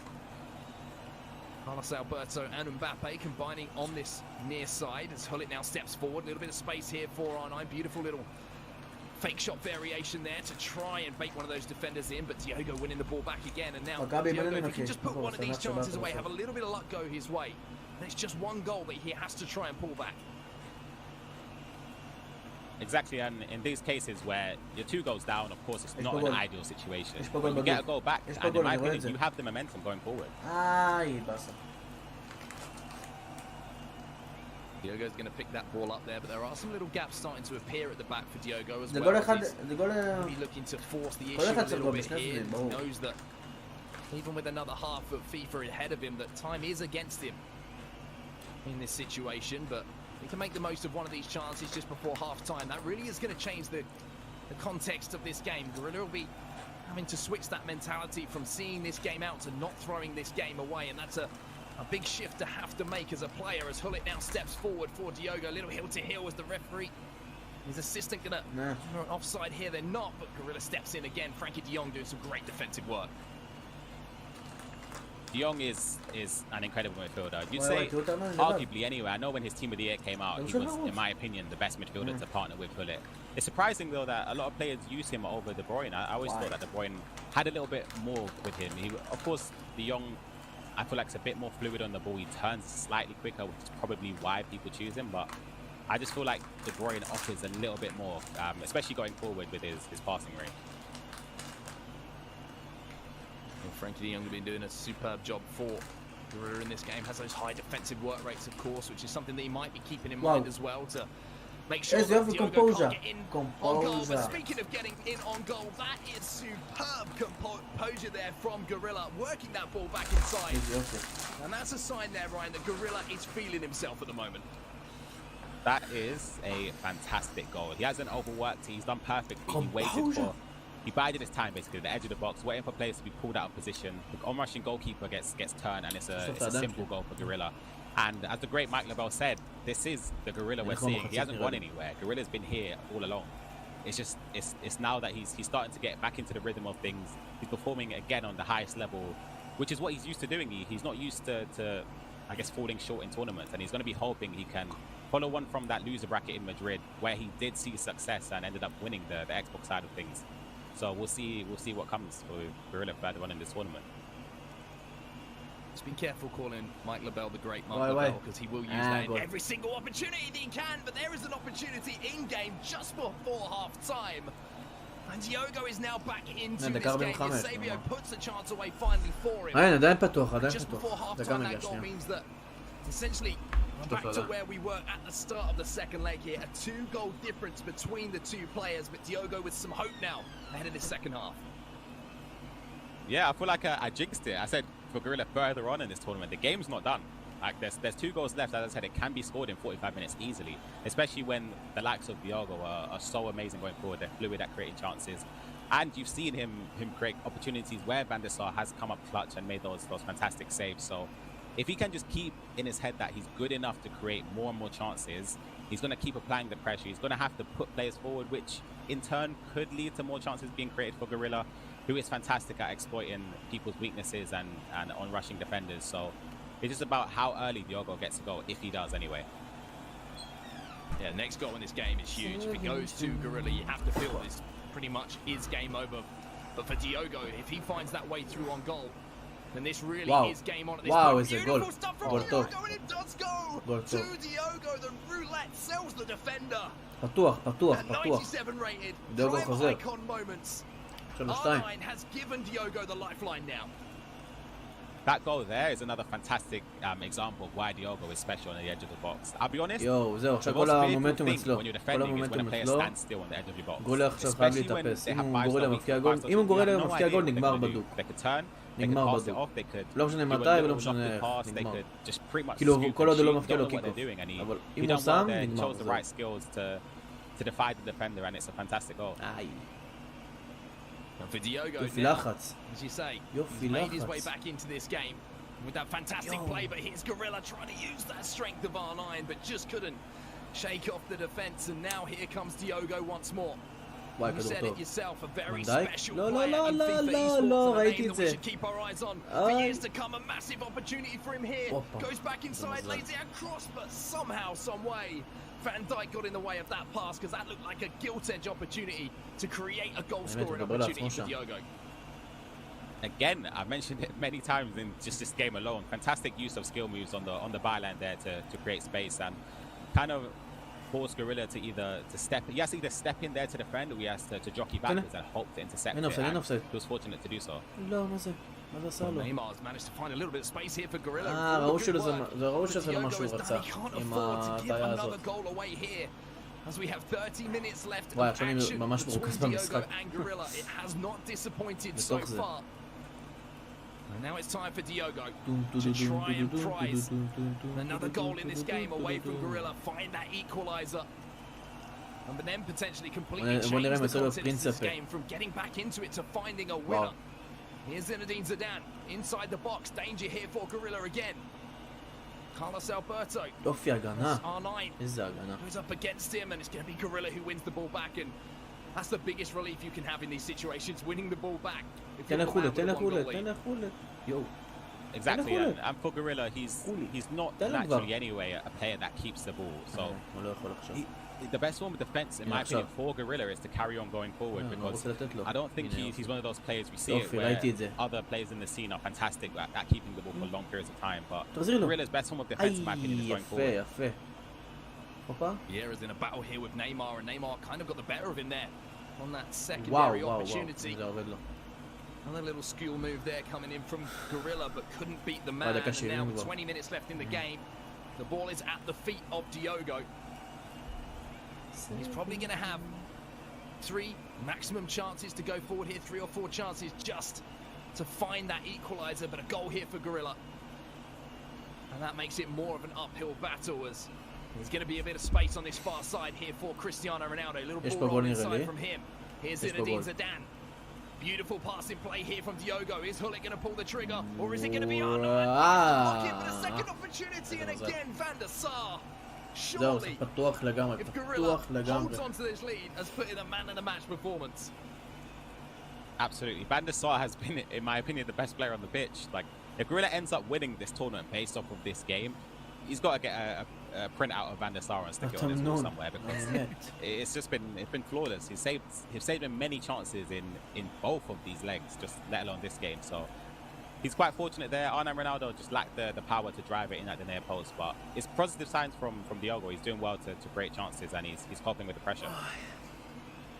Ball in again from Diogo. Van der Sar comes and gets a piece of it, but pieces will be picked up here by Diogo, so a chance again to put the pressure onto Gorilla. You can see how many players are behind the ball now. For the man who has that goal lead, Diogo's going to have to be patient here, but he also has to keep a mind of that clock in the top left-hand corner. With 15 minutes left plus stoppage time. Needs to make the most of the opportunities that step his way, and a big tackle coming in from Gorilla here.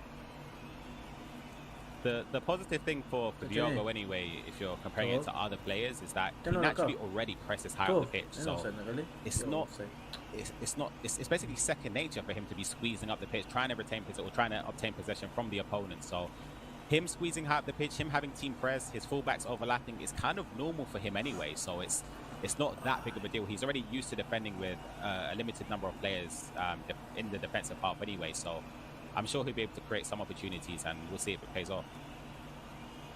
And that man has just been brought on by Gorilla as well. Patrick Vieira to shore up that midfield position once more. So you've got Vieira and Hullet, the almost iconic in themselves combination in FIFA esports, back on the pitch for Gorilla. As now he's stepping forward again. You can see the spacing behind here, but again, committing with that centre-back by Diogo. Means he'll win the ball back, but unfortunately, we've had the connection lost between the two players, so we'll try and get back into the game as soon as we can. But you can see the aggregate score there, Ryan. 3-2 Gorilla. But he has been holding on a little bit towards the end of this game. Yeah, he has, and thankfully that disconnection did happen where there wasn't any sort of attacking threat that was going on. It was almost at the middle of the park, so it's not going to be too much of a mishap going on. But there are still 7 minutes to go. Diogo, he should be confident in terms of he's created a lot of opportunities. It's just he's had what 7 shots, 7 on target. It's just about just trying to make one that counts. And as I said, it's not been his day because Van der Sar's been playing off stop after stop, and he could feel a bit unfortunate. And Gorilla, on one sense, needs to realize that there's 7 minutes to go. It's not a long period of time. If I can hold out for these 7, maybe 10 minutes, including added time, I'm through to the next round. I'll be facing Maestro, but it's key just to lock up defensively and limit the chances. I think it's fair to say that Van der Sar not only has made the saves you would expect him to make in this game, but also saves you would not expect of most goalkeepers in FIFA 20, especially at the near post. You said it yourself, right? As a FIFA pro, you're always trying to create those high percentage opportunities where you think, if I strike it here, in at this position with the right power, I'm going to score a goal, right? You have to feel like Diogo's done that a few times in this game. And how do you deal with that, sometimes when that goalkeeper makes that save that you don't expect? Because it's so hard to create a chance against a top player that when it's saved by something that, neither player is really controlling that situation, unless there's a little bit of goalkeeper movement involved, it's got to be frustrating, right? As you said, it is frustrating. There's no getting away from that. As a pro player, from experience myself, when I feel like I've created a chance where I've done everything right, I've chosen the right skill move, I've done the right in terms of left stick dribbling on the edge of the box to open up space, I've got the near post, which for me it's a banker position. If I've got the near post open and I drive a shot near post with R9 Ronaldo, I'm expecting it to be a goal, regardless if you move your goalkeeper across. The speed at which my Ronaldo will hit it at, you shouldn't be saving it. So for Diogo to come up short there is unfortunate. And as you said, he will be frustrated, but we always speak about it, the mental side of the game. The key is just to keep level-headed, to not keep your head down and just get on with it. Of course, the player who they will be going up against, if it's Gorilla or if it's Diogo, of course, we've got to get to the conclusion of this match first, is Maestro. And I mean, Maestro, what a year he had last year. He really did sort of announce himself as one of the top players in the world. The Frenchman here has made his way through a few more rounds of the winner's bracket before unfortunately falling down. And I mean, that is a tough matchup for any of these players. We should say as well, obviously it's a tough matchup. These are some of the best players in Europe. There's no weak players, but Maestro really is one of those players who's extremely dangerous, that they're going to have to be at the top of their game to manage to take a win away from. Exactly, and as you said, Maestro has been a consistent performer for many years now. I remember I played him at my first ever tournament on Xbox, and I could realize how good he was, and he's an amazing player. And this year, he showed it. And you can see that trademark Kylian Mbappe celebration as we have a few highlights from the man who is waiting in the next round for the winner of this game that we're currently covering, Diogo versus Gorilla. And what impresses you most about Maestro and the way that he plays his FIFA? I think Maestro is one of the most ruthless players going forward. Maestro. You give this guy a sniff at goal, he's taking it. And it's one of the things which separates him from other players. Defensively, I feel like he's improved a lot over the years. As I say, when I played him before, he was a bit open defensively. It was a weak point, but he slowly and steadily started to improve it. He focused on it and started to hone in on improving his defense, because like many other players, like the likes of Gorilla, going forward, they're perfect almost. They create so many chances. They're patient at going forward. They create opportunities frequently as well. So it's just about tailoring your game to improve your defense. And once you have the balance of both, then it's only success that's going to be happening. I have to credit that change as well. I think there was a moment in FIFA 19 where we got to the FIFA E-Nations Cup, right? And he was alongside Dax, and all of a sudden you saw from one tournament, and even the first couple of days of action there, the way that Maestro changed his game, he would play like Maestro would, right, until he scored a goal, and then he had Dax in his ear, and he was kind of a lot more, I would say, responsible with the ball in the way that he was playing. I mean, how important is it to have those people alongside you? Pick up those tips from in the pro scene, and how often does it happen? Because obviously you guys are always trying to beat each other, trying to get the one up and get that information. How often do you have those conversations about things that are effective? The thing is, with the Dax and Maestro combination, it's almost the perfect thing. You've got a fantastic attacker, but then in Dax, in my opinion anyway, when I play him, that guy is incredible. He's one of the best players I played against, especially defensive and the way he retains possession is like no other. So when you combine the combination of both and you fuse those abilities together, you've got a perfect duo. And alongside Manchester City, I have my teammate Shells. He's, in my opinion, again, a fantastic player defensively, and he creates the right. He chooses the right choices when the opportunity arises. So it's just about learning from your teammates, and you can also learn from other competitors just to try and improve your game. And it's becoming more and more important, as we've seen with 2v2 competitions becoming more prevalent in the Ppc. And yeah, of course, just to remind everyone why we're here and why we're having the opportunity to pick Ryan's brains, which is fantastic for everyone watching to get the insight of a pro player in the scene. Diogo versus Gorilla, we had a little bit of a disconnection, so we've got around 7 or 8 minutes left in the game, and Gorilla was up by 1 goal, 3-2 on aggregate, so we will be getting back into that game straight away. But I mean, Gorilla, he's one of those players, right, who I feel like he's a real confidence player as well, right? He's one of these people that I think he's quite an emotional character sometimes. He doesn't show it, but you can see it in the games that he plays. When he scores a goal, you can see how much it means to him. But those kind of people as well, when they do have those big moments in games and they go against them, they can almost take it as much as they give it out, right? And it kind of drains them. So for a player like Gorilla to get momentum in a tournament and come from this loser's bracket, do you feel like that's why we're seeing him play some of his best FIFA now? Absolutely. When Gorilla wins a game, it's like he gets to the next level. Every single game he wins, he takes an extra step further and further to the level that we saw when he won the World Championships in FIFA 17 and before the FUT Champions era.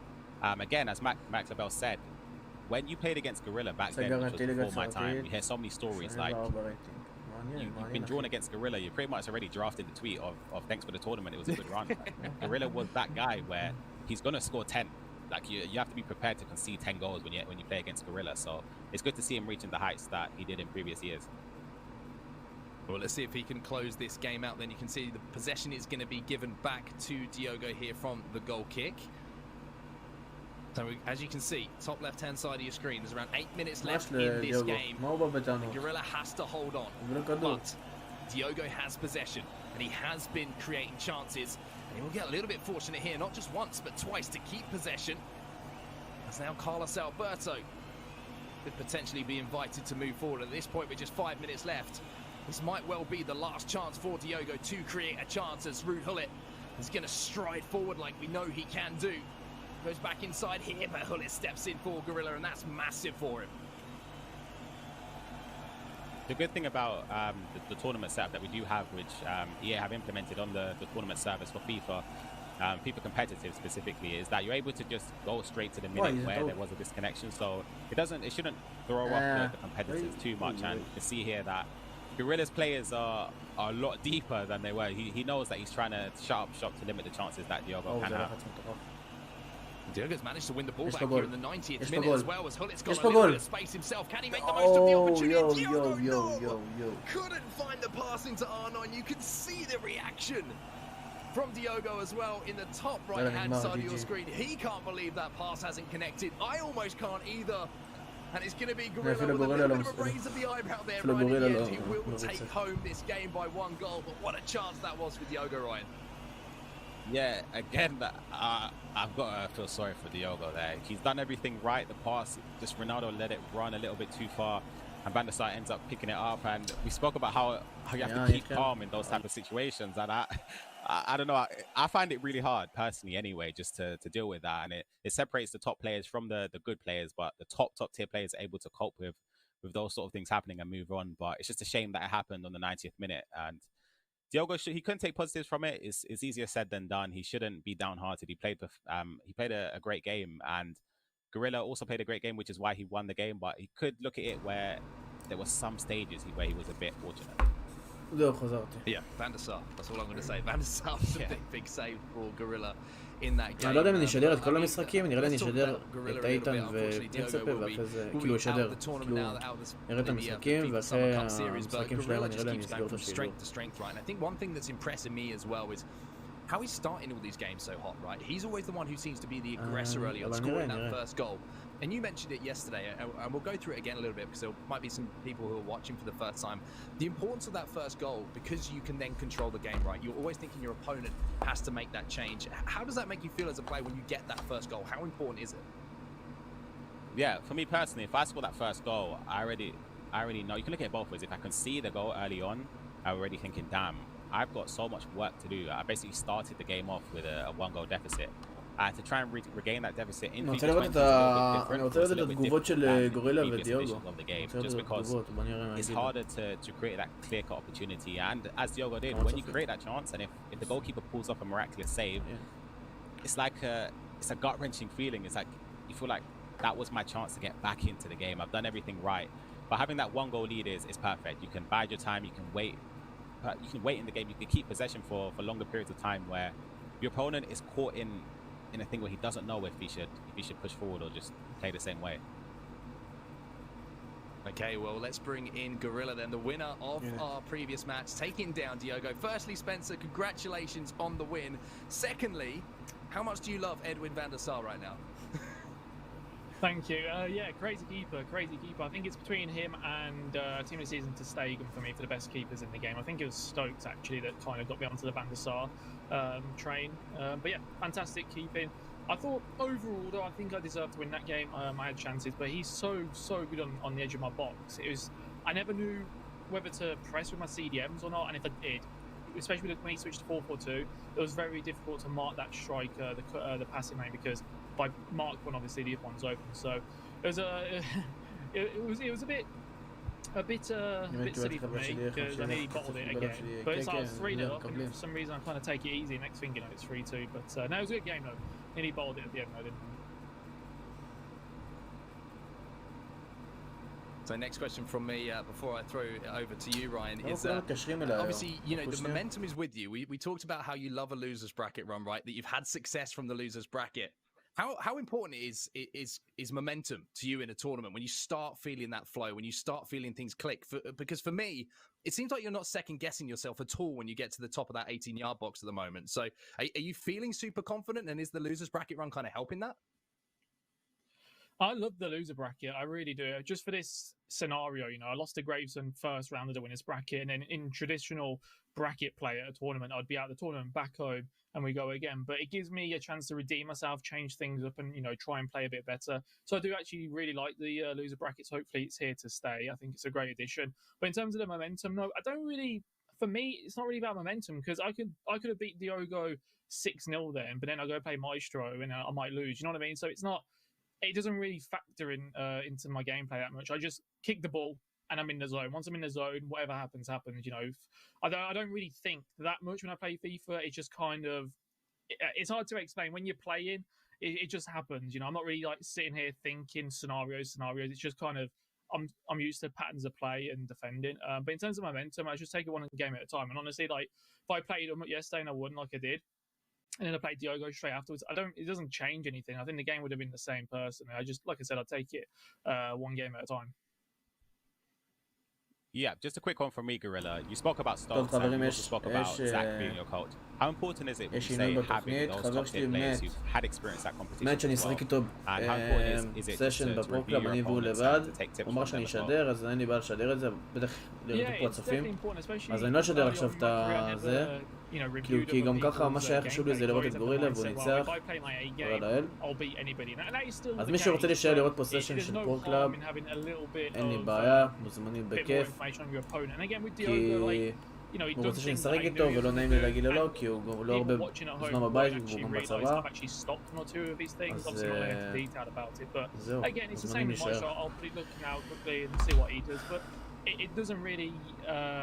It's not. Sometimes it might win you a game. Like it's won me. מי שישאר בצ'אט וזה, ויכול להגיד לי מה התוצאות אחר כך, אני אשמח. Opponent's gameplay. It's also.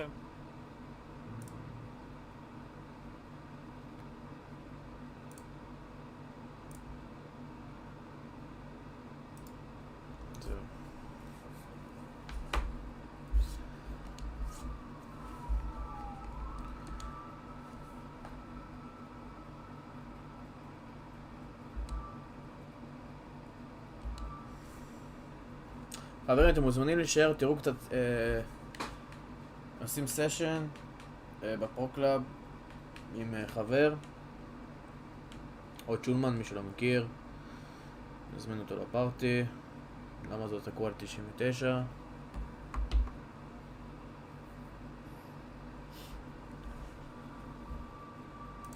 הפלי... מה זה? למה כל פעם יש את הבעיות האלה בפה, בזה?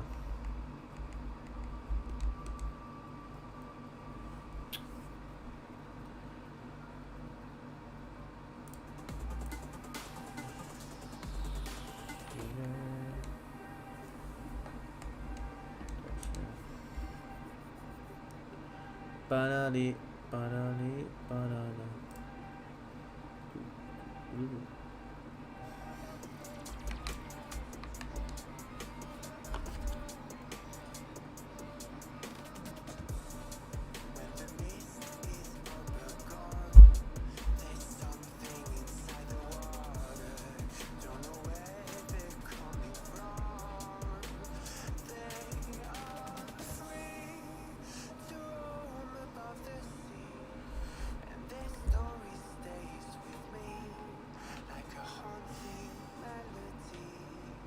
אני מנהל פה בקלוב.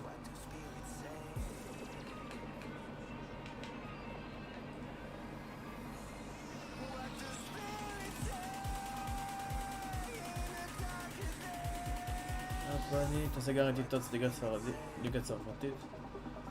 לא נראה לי, אין לי גם קוינס אחי. אין לי גם קוינס.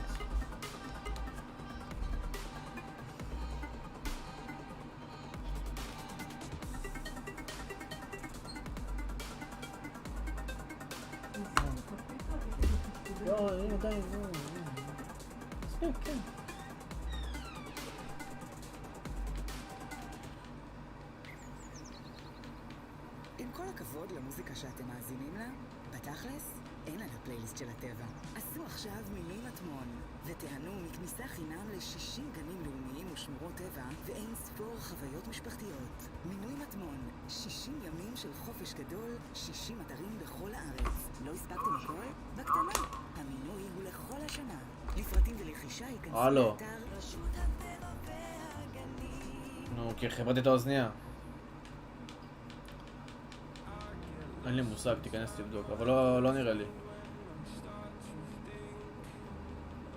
לא יודע. תבדוק, אני לא יודע. תראה, אני פתח קלאב. גם לא יהיה הרבה צופים, אחי, אנשים לא אוהבים לראות, זה. אני אמת. נו, מה הקשר? אבל אתה צריך אישור בשביל להיכנס אליו, ואין לך אף אחד שמה.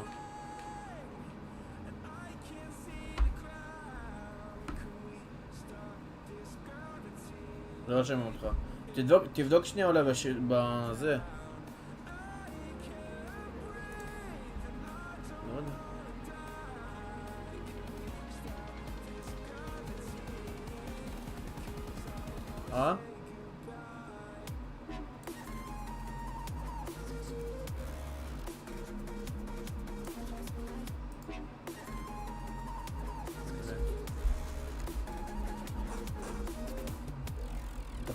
לא לפתוח אז קלאב?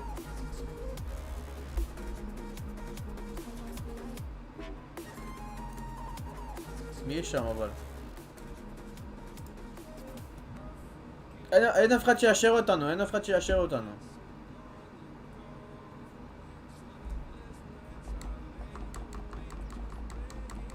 דקה.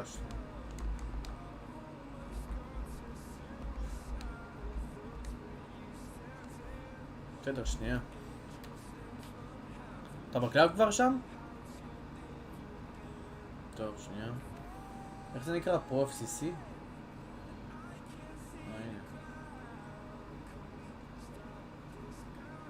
לא נראה לי. לא, זה לא הקלאב הזה. הקלאב שלנו זה נקרא ישראל משהו. ישראל ITF.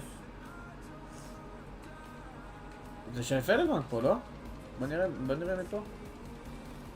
כן, הנה, פלדמן. כן, אבל מי אלה כל השאר? אני מת, לא יודע מי אלה.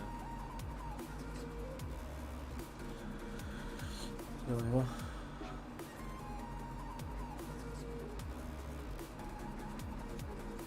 מה?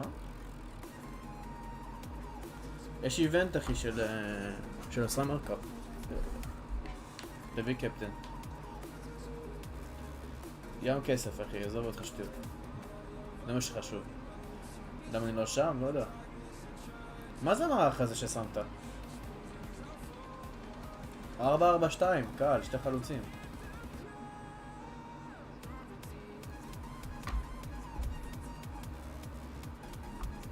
לא. איזה באסה שלא שומעים אותך? איזה באסה? חבל. אני לא יודע איך מסדרים את זה, אתה לא הבנת את זה עדיין? אני לא יודע איך מסדרים את זה. אז זה אתה אמור להיות, זה אתה נראה לי, בעיה אצלך, לא אצלי. מישהו יודע איך מסדרים את זה ששולמן, שישמעו את שולמן מהפארטי? לא נראה לי שאפשר, אחי, לא נראה לי שאפשר.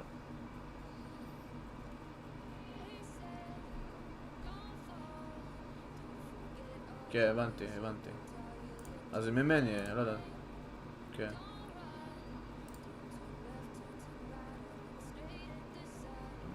הם לא משתרים עם אנשים בפארטי, פרננד ותאמר.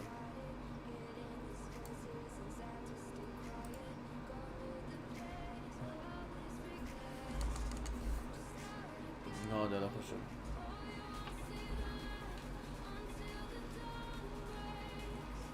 אני על הקורפ, אתה יודע? אני אומר לך, יש לי פוטנציאל טוב עם האפליקציה, עם המצלמה הזאת.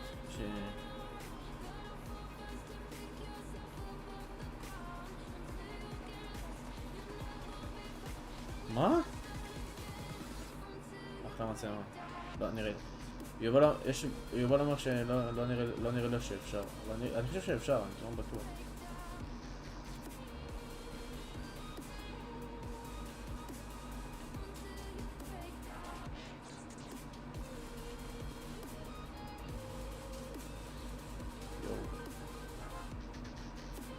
יואו.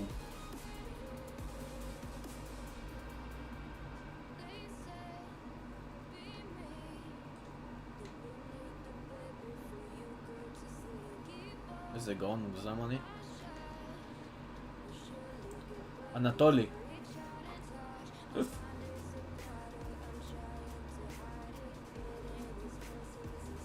למי שהפקדתי איתו, אנטולי. זה בוט. יא חולה. יאללה חם שמי בבית, אתה שולח לי הודעה, אה? תקשר אליי. גול. יואו. אתה בקושי בבית, מה איפה אתה חי?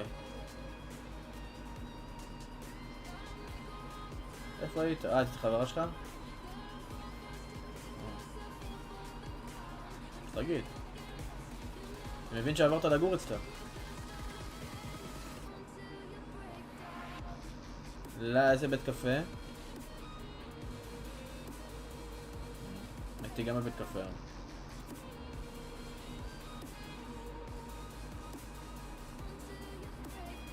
סרטו.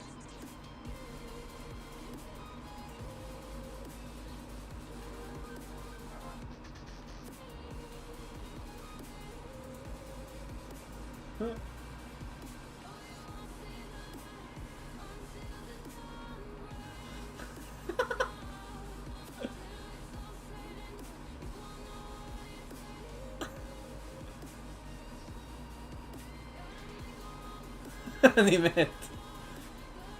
שלנו. אין לי כבר סתם ילה שחקן, נדיר. היי.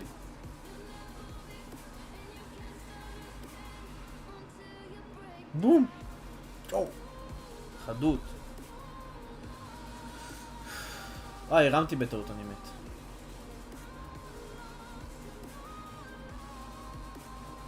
מילה שלו.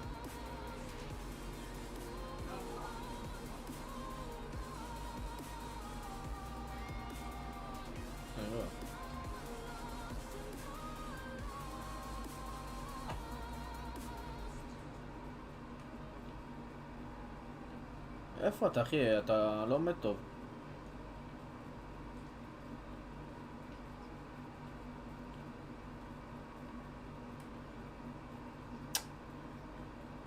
מה אני אעשה? לא שולט בו.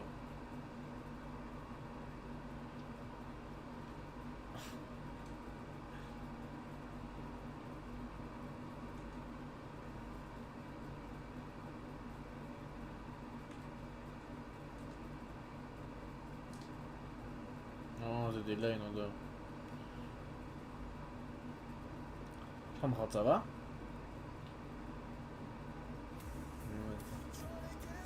יש לי. בראשון, בשני אין לי. יש לי ד'.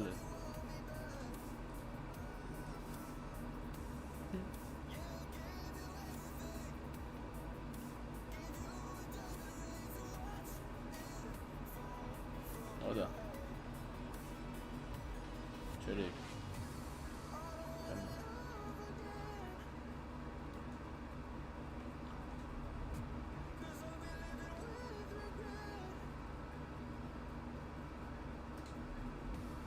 יואו.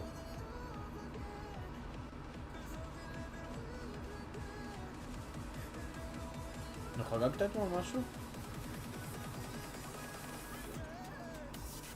לא יודע. בטח חשבת את חבר או משהו יותר.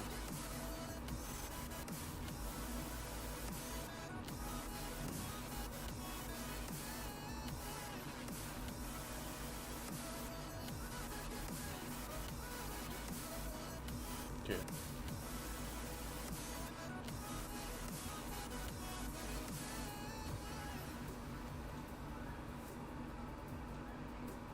איי, חזרתי.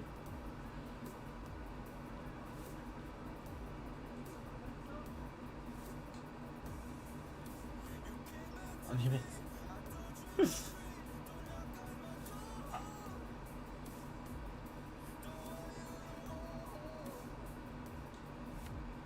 מה? מה זה?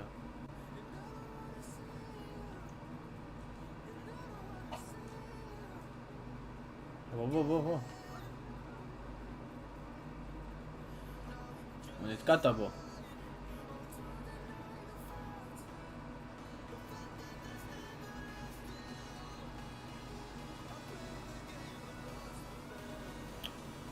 סופונק. יואו.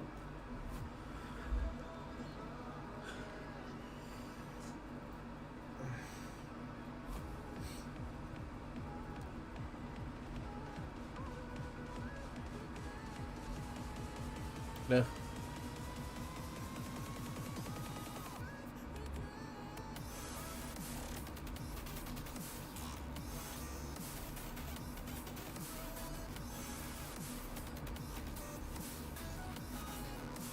יואו. איך בגללך ירדתי בצופים? זה דפוק.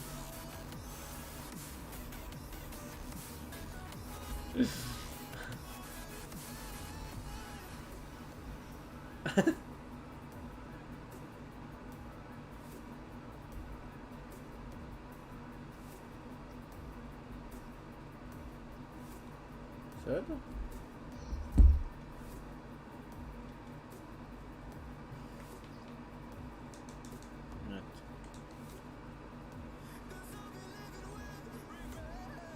מספיק קקצת כבר.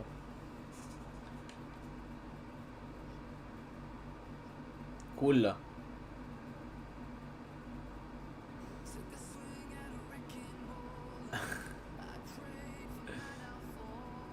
אתה יודע, הביאו איזה 15 מדלת, כאילו בונוס 5 מדלת בגלל הקורונה, משהו כזה. כן.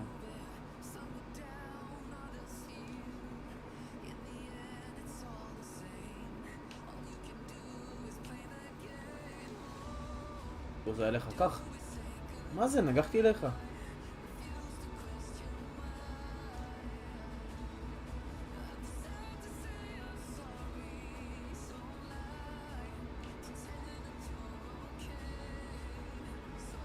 סופי כדורגל.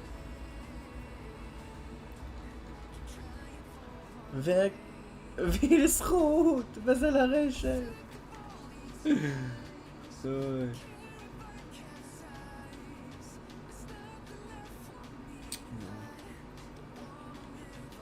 פורטנייט? לא שחקתי מאז הפעם האחרונה ששחקתי איתך, אז בערך כן. טוב, לא יודע, לא רואה. לא, בחיים לא נראה לך, בסדר. לא, חכה. אתה חולה על זה, חבל שהכרתי לך את זה.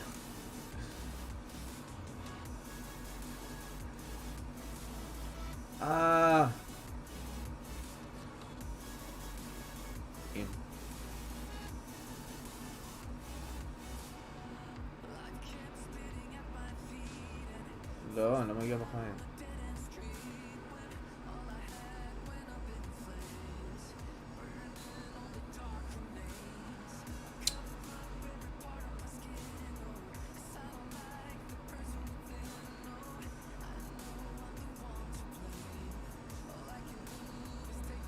אבל תרוץ.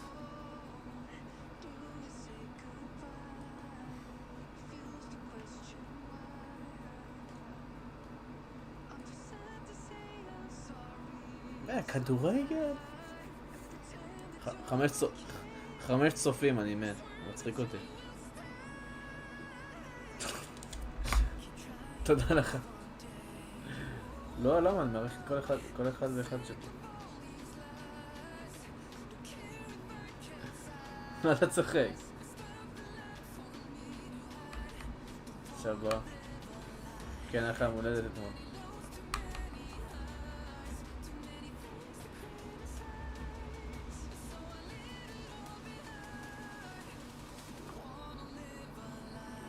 דיו אחד מביאים טייטל?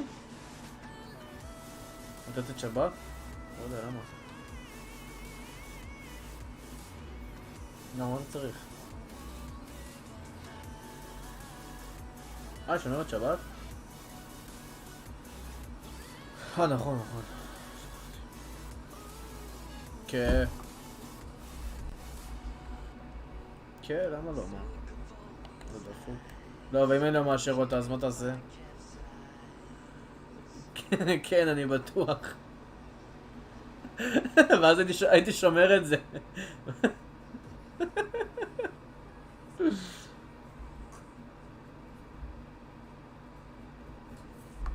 אז עכשיו זה כאילו דיבר אחד, כאילו מההתחלה? נקים מטעויות. בטח, גורילה עכשיו נגד מאסטרו ברבע גמר. כן. פיפא, וואו, זה כבר שמתי. פיפא 19 הוא היה לא משהו, 18 היה חמוד כזה, ו17 זכה באליפות עולם, אז הוא היה כאילו הכי טוב. כן.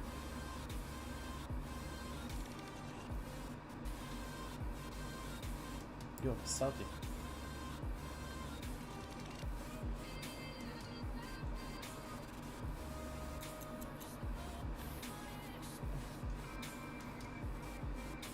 Call me mamacita. Yo.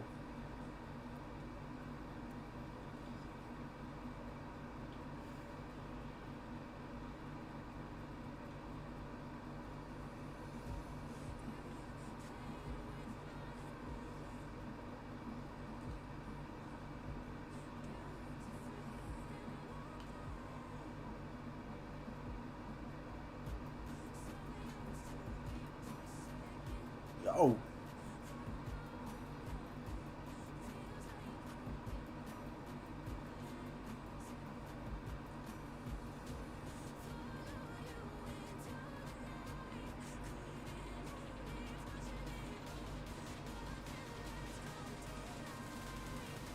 No.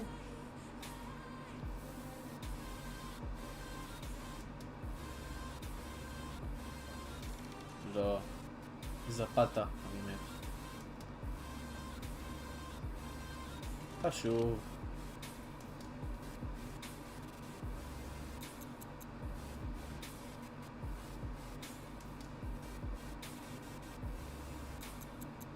איך?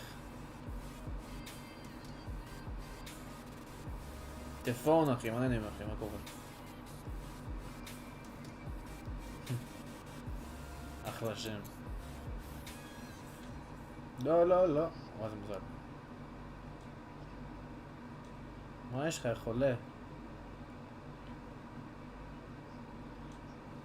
זרק אותי לקרשים.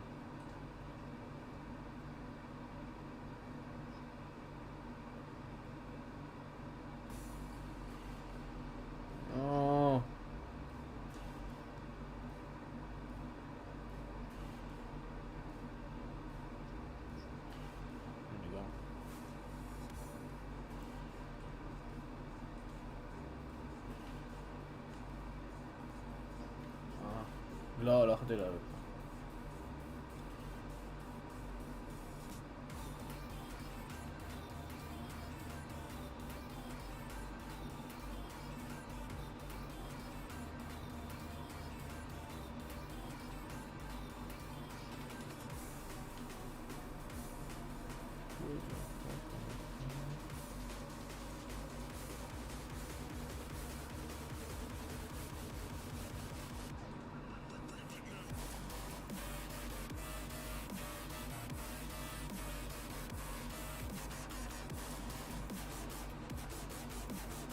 לא.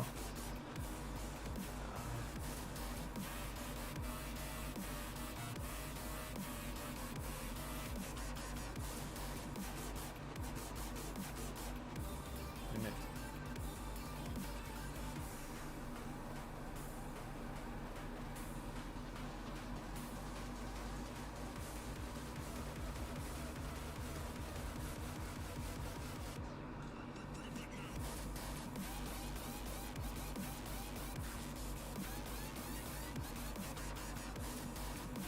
אתה רחוק.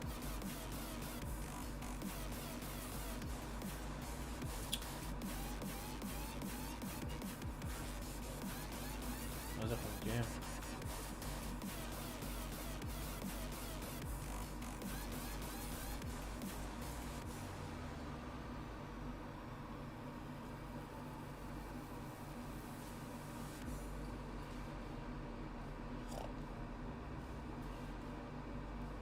נותן לי דאבל.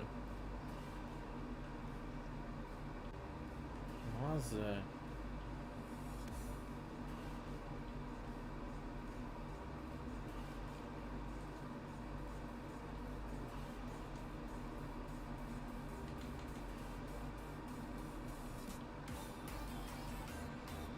יואו!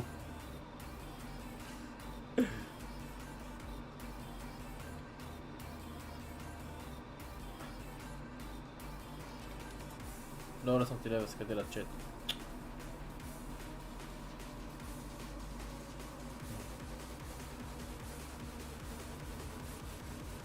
מה יהיה?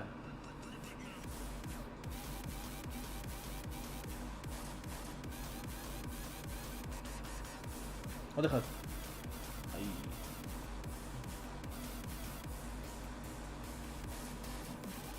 מה זה? בוא בוא בוא.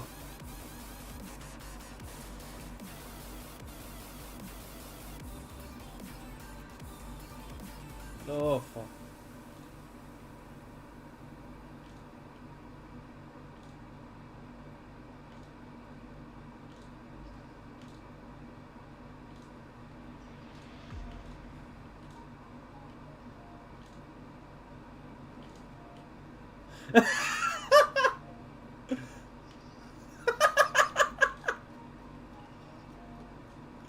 יאללה, נשב.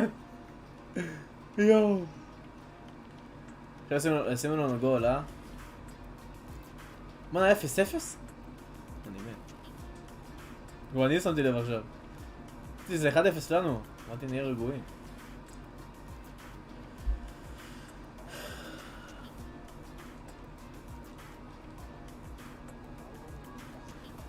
הבנתי שיש לך ערוץ אחי, אבל לא אמרתי מה אתה רוצה.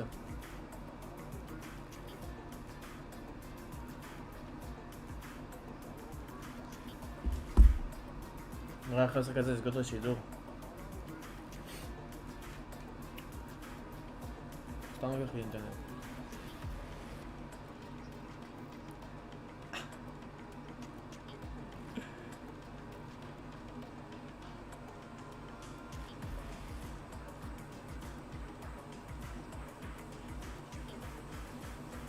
למה לא קפצה לבקר?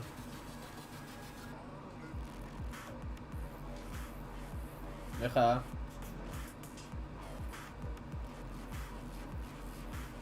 וואי, מה הכיף? אתה רק בבריכה, לא?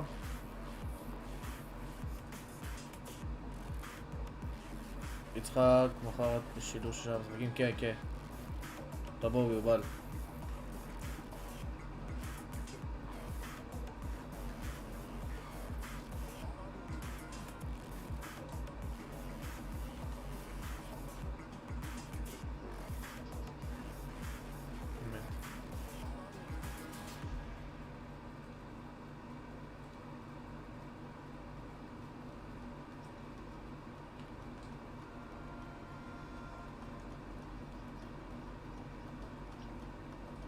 כמו קבע עם מישהי והבריזה לו.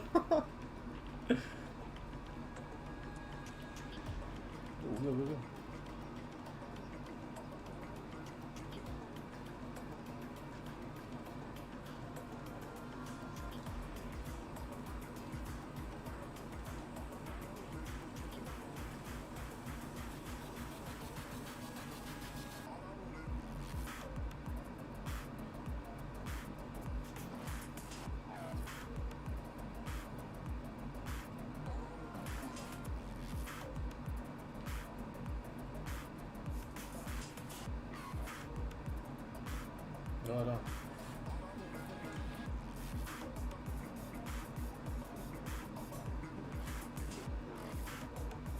מעריך אותך, יובל.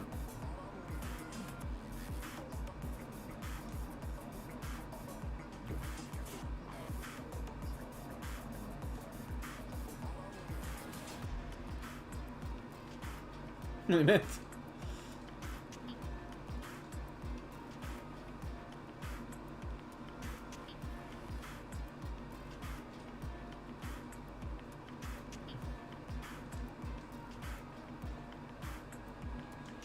אימא'לה.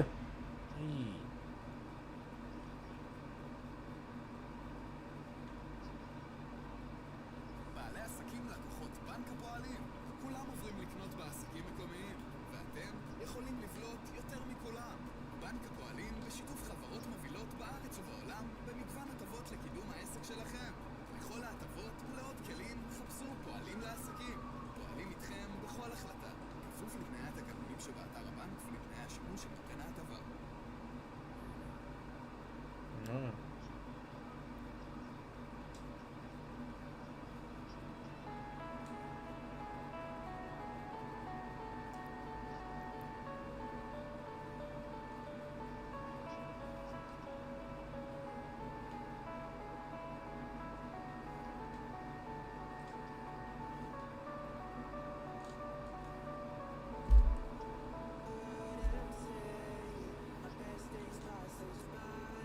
Go.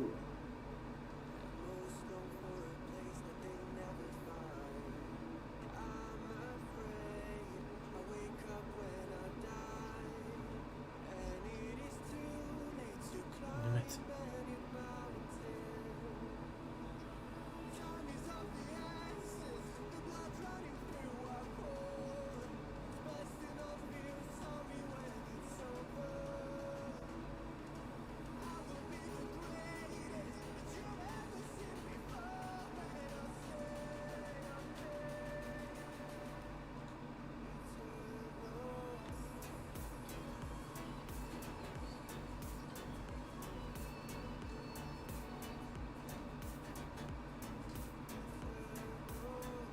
יואו.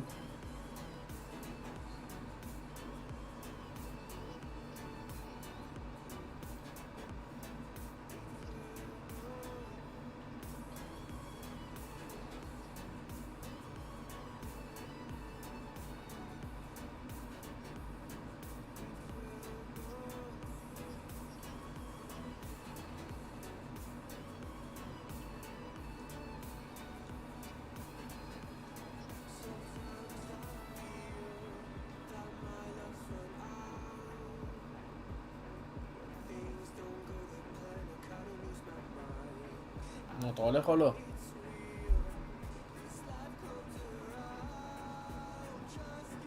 לא, מה שלך? הכל טוב. חולה.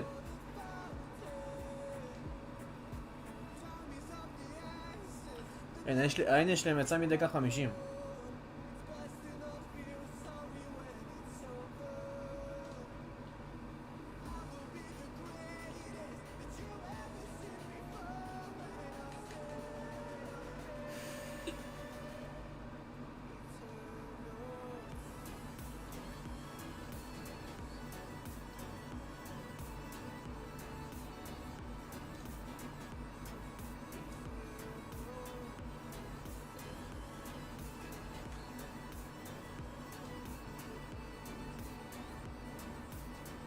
לא יודע.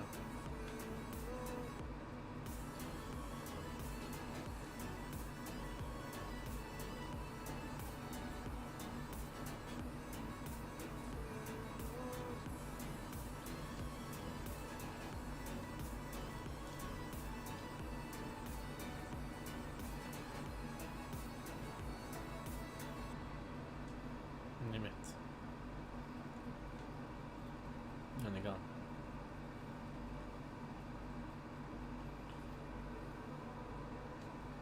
יאללה חברים, נסגור את השידור. מחר אני גם משדר.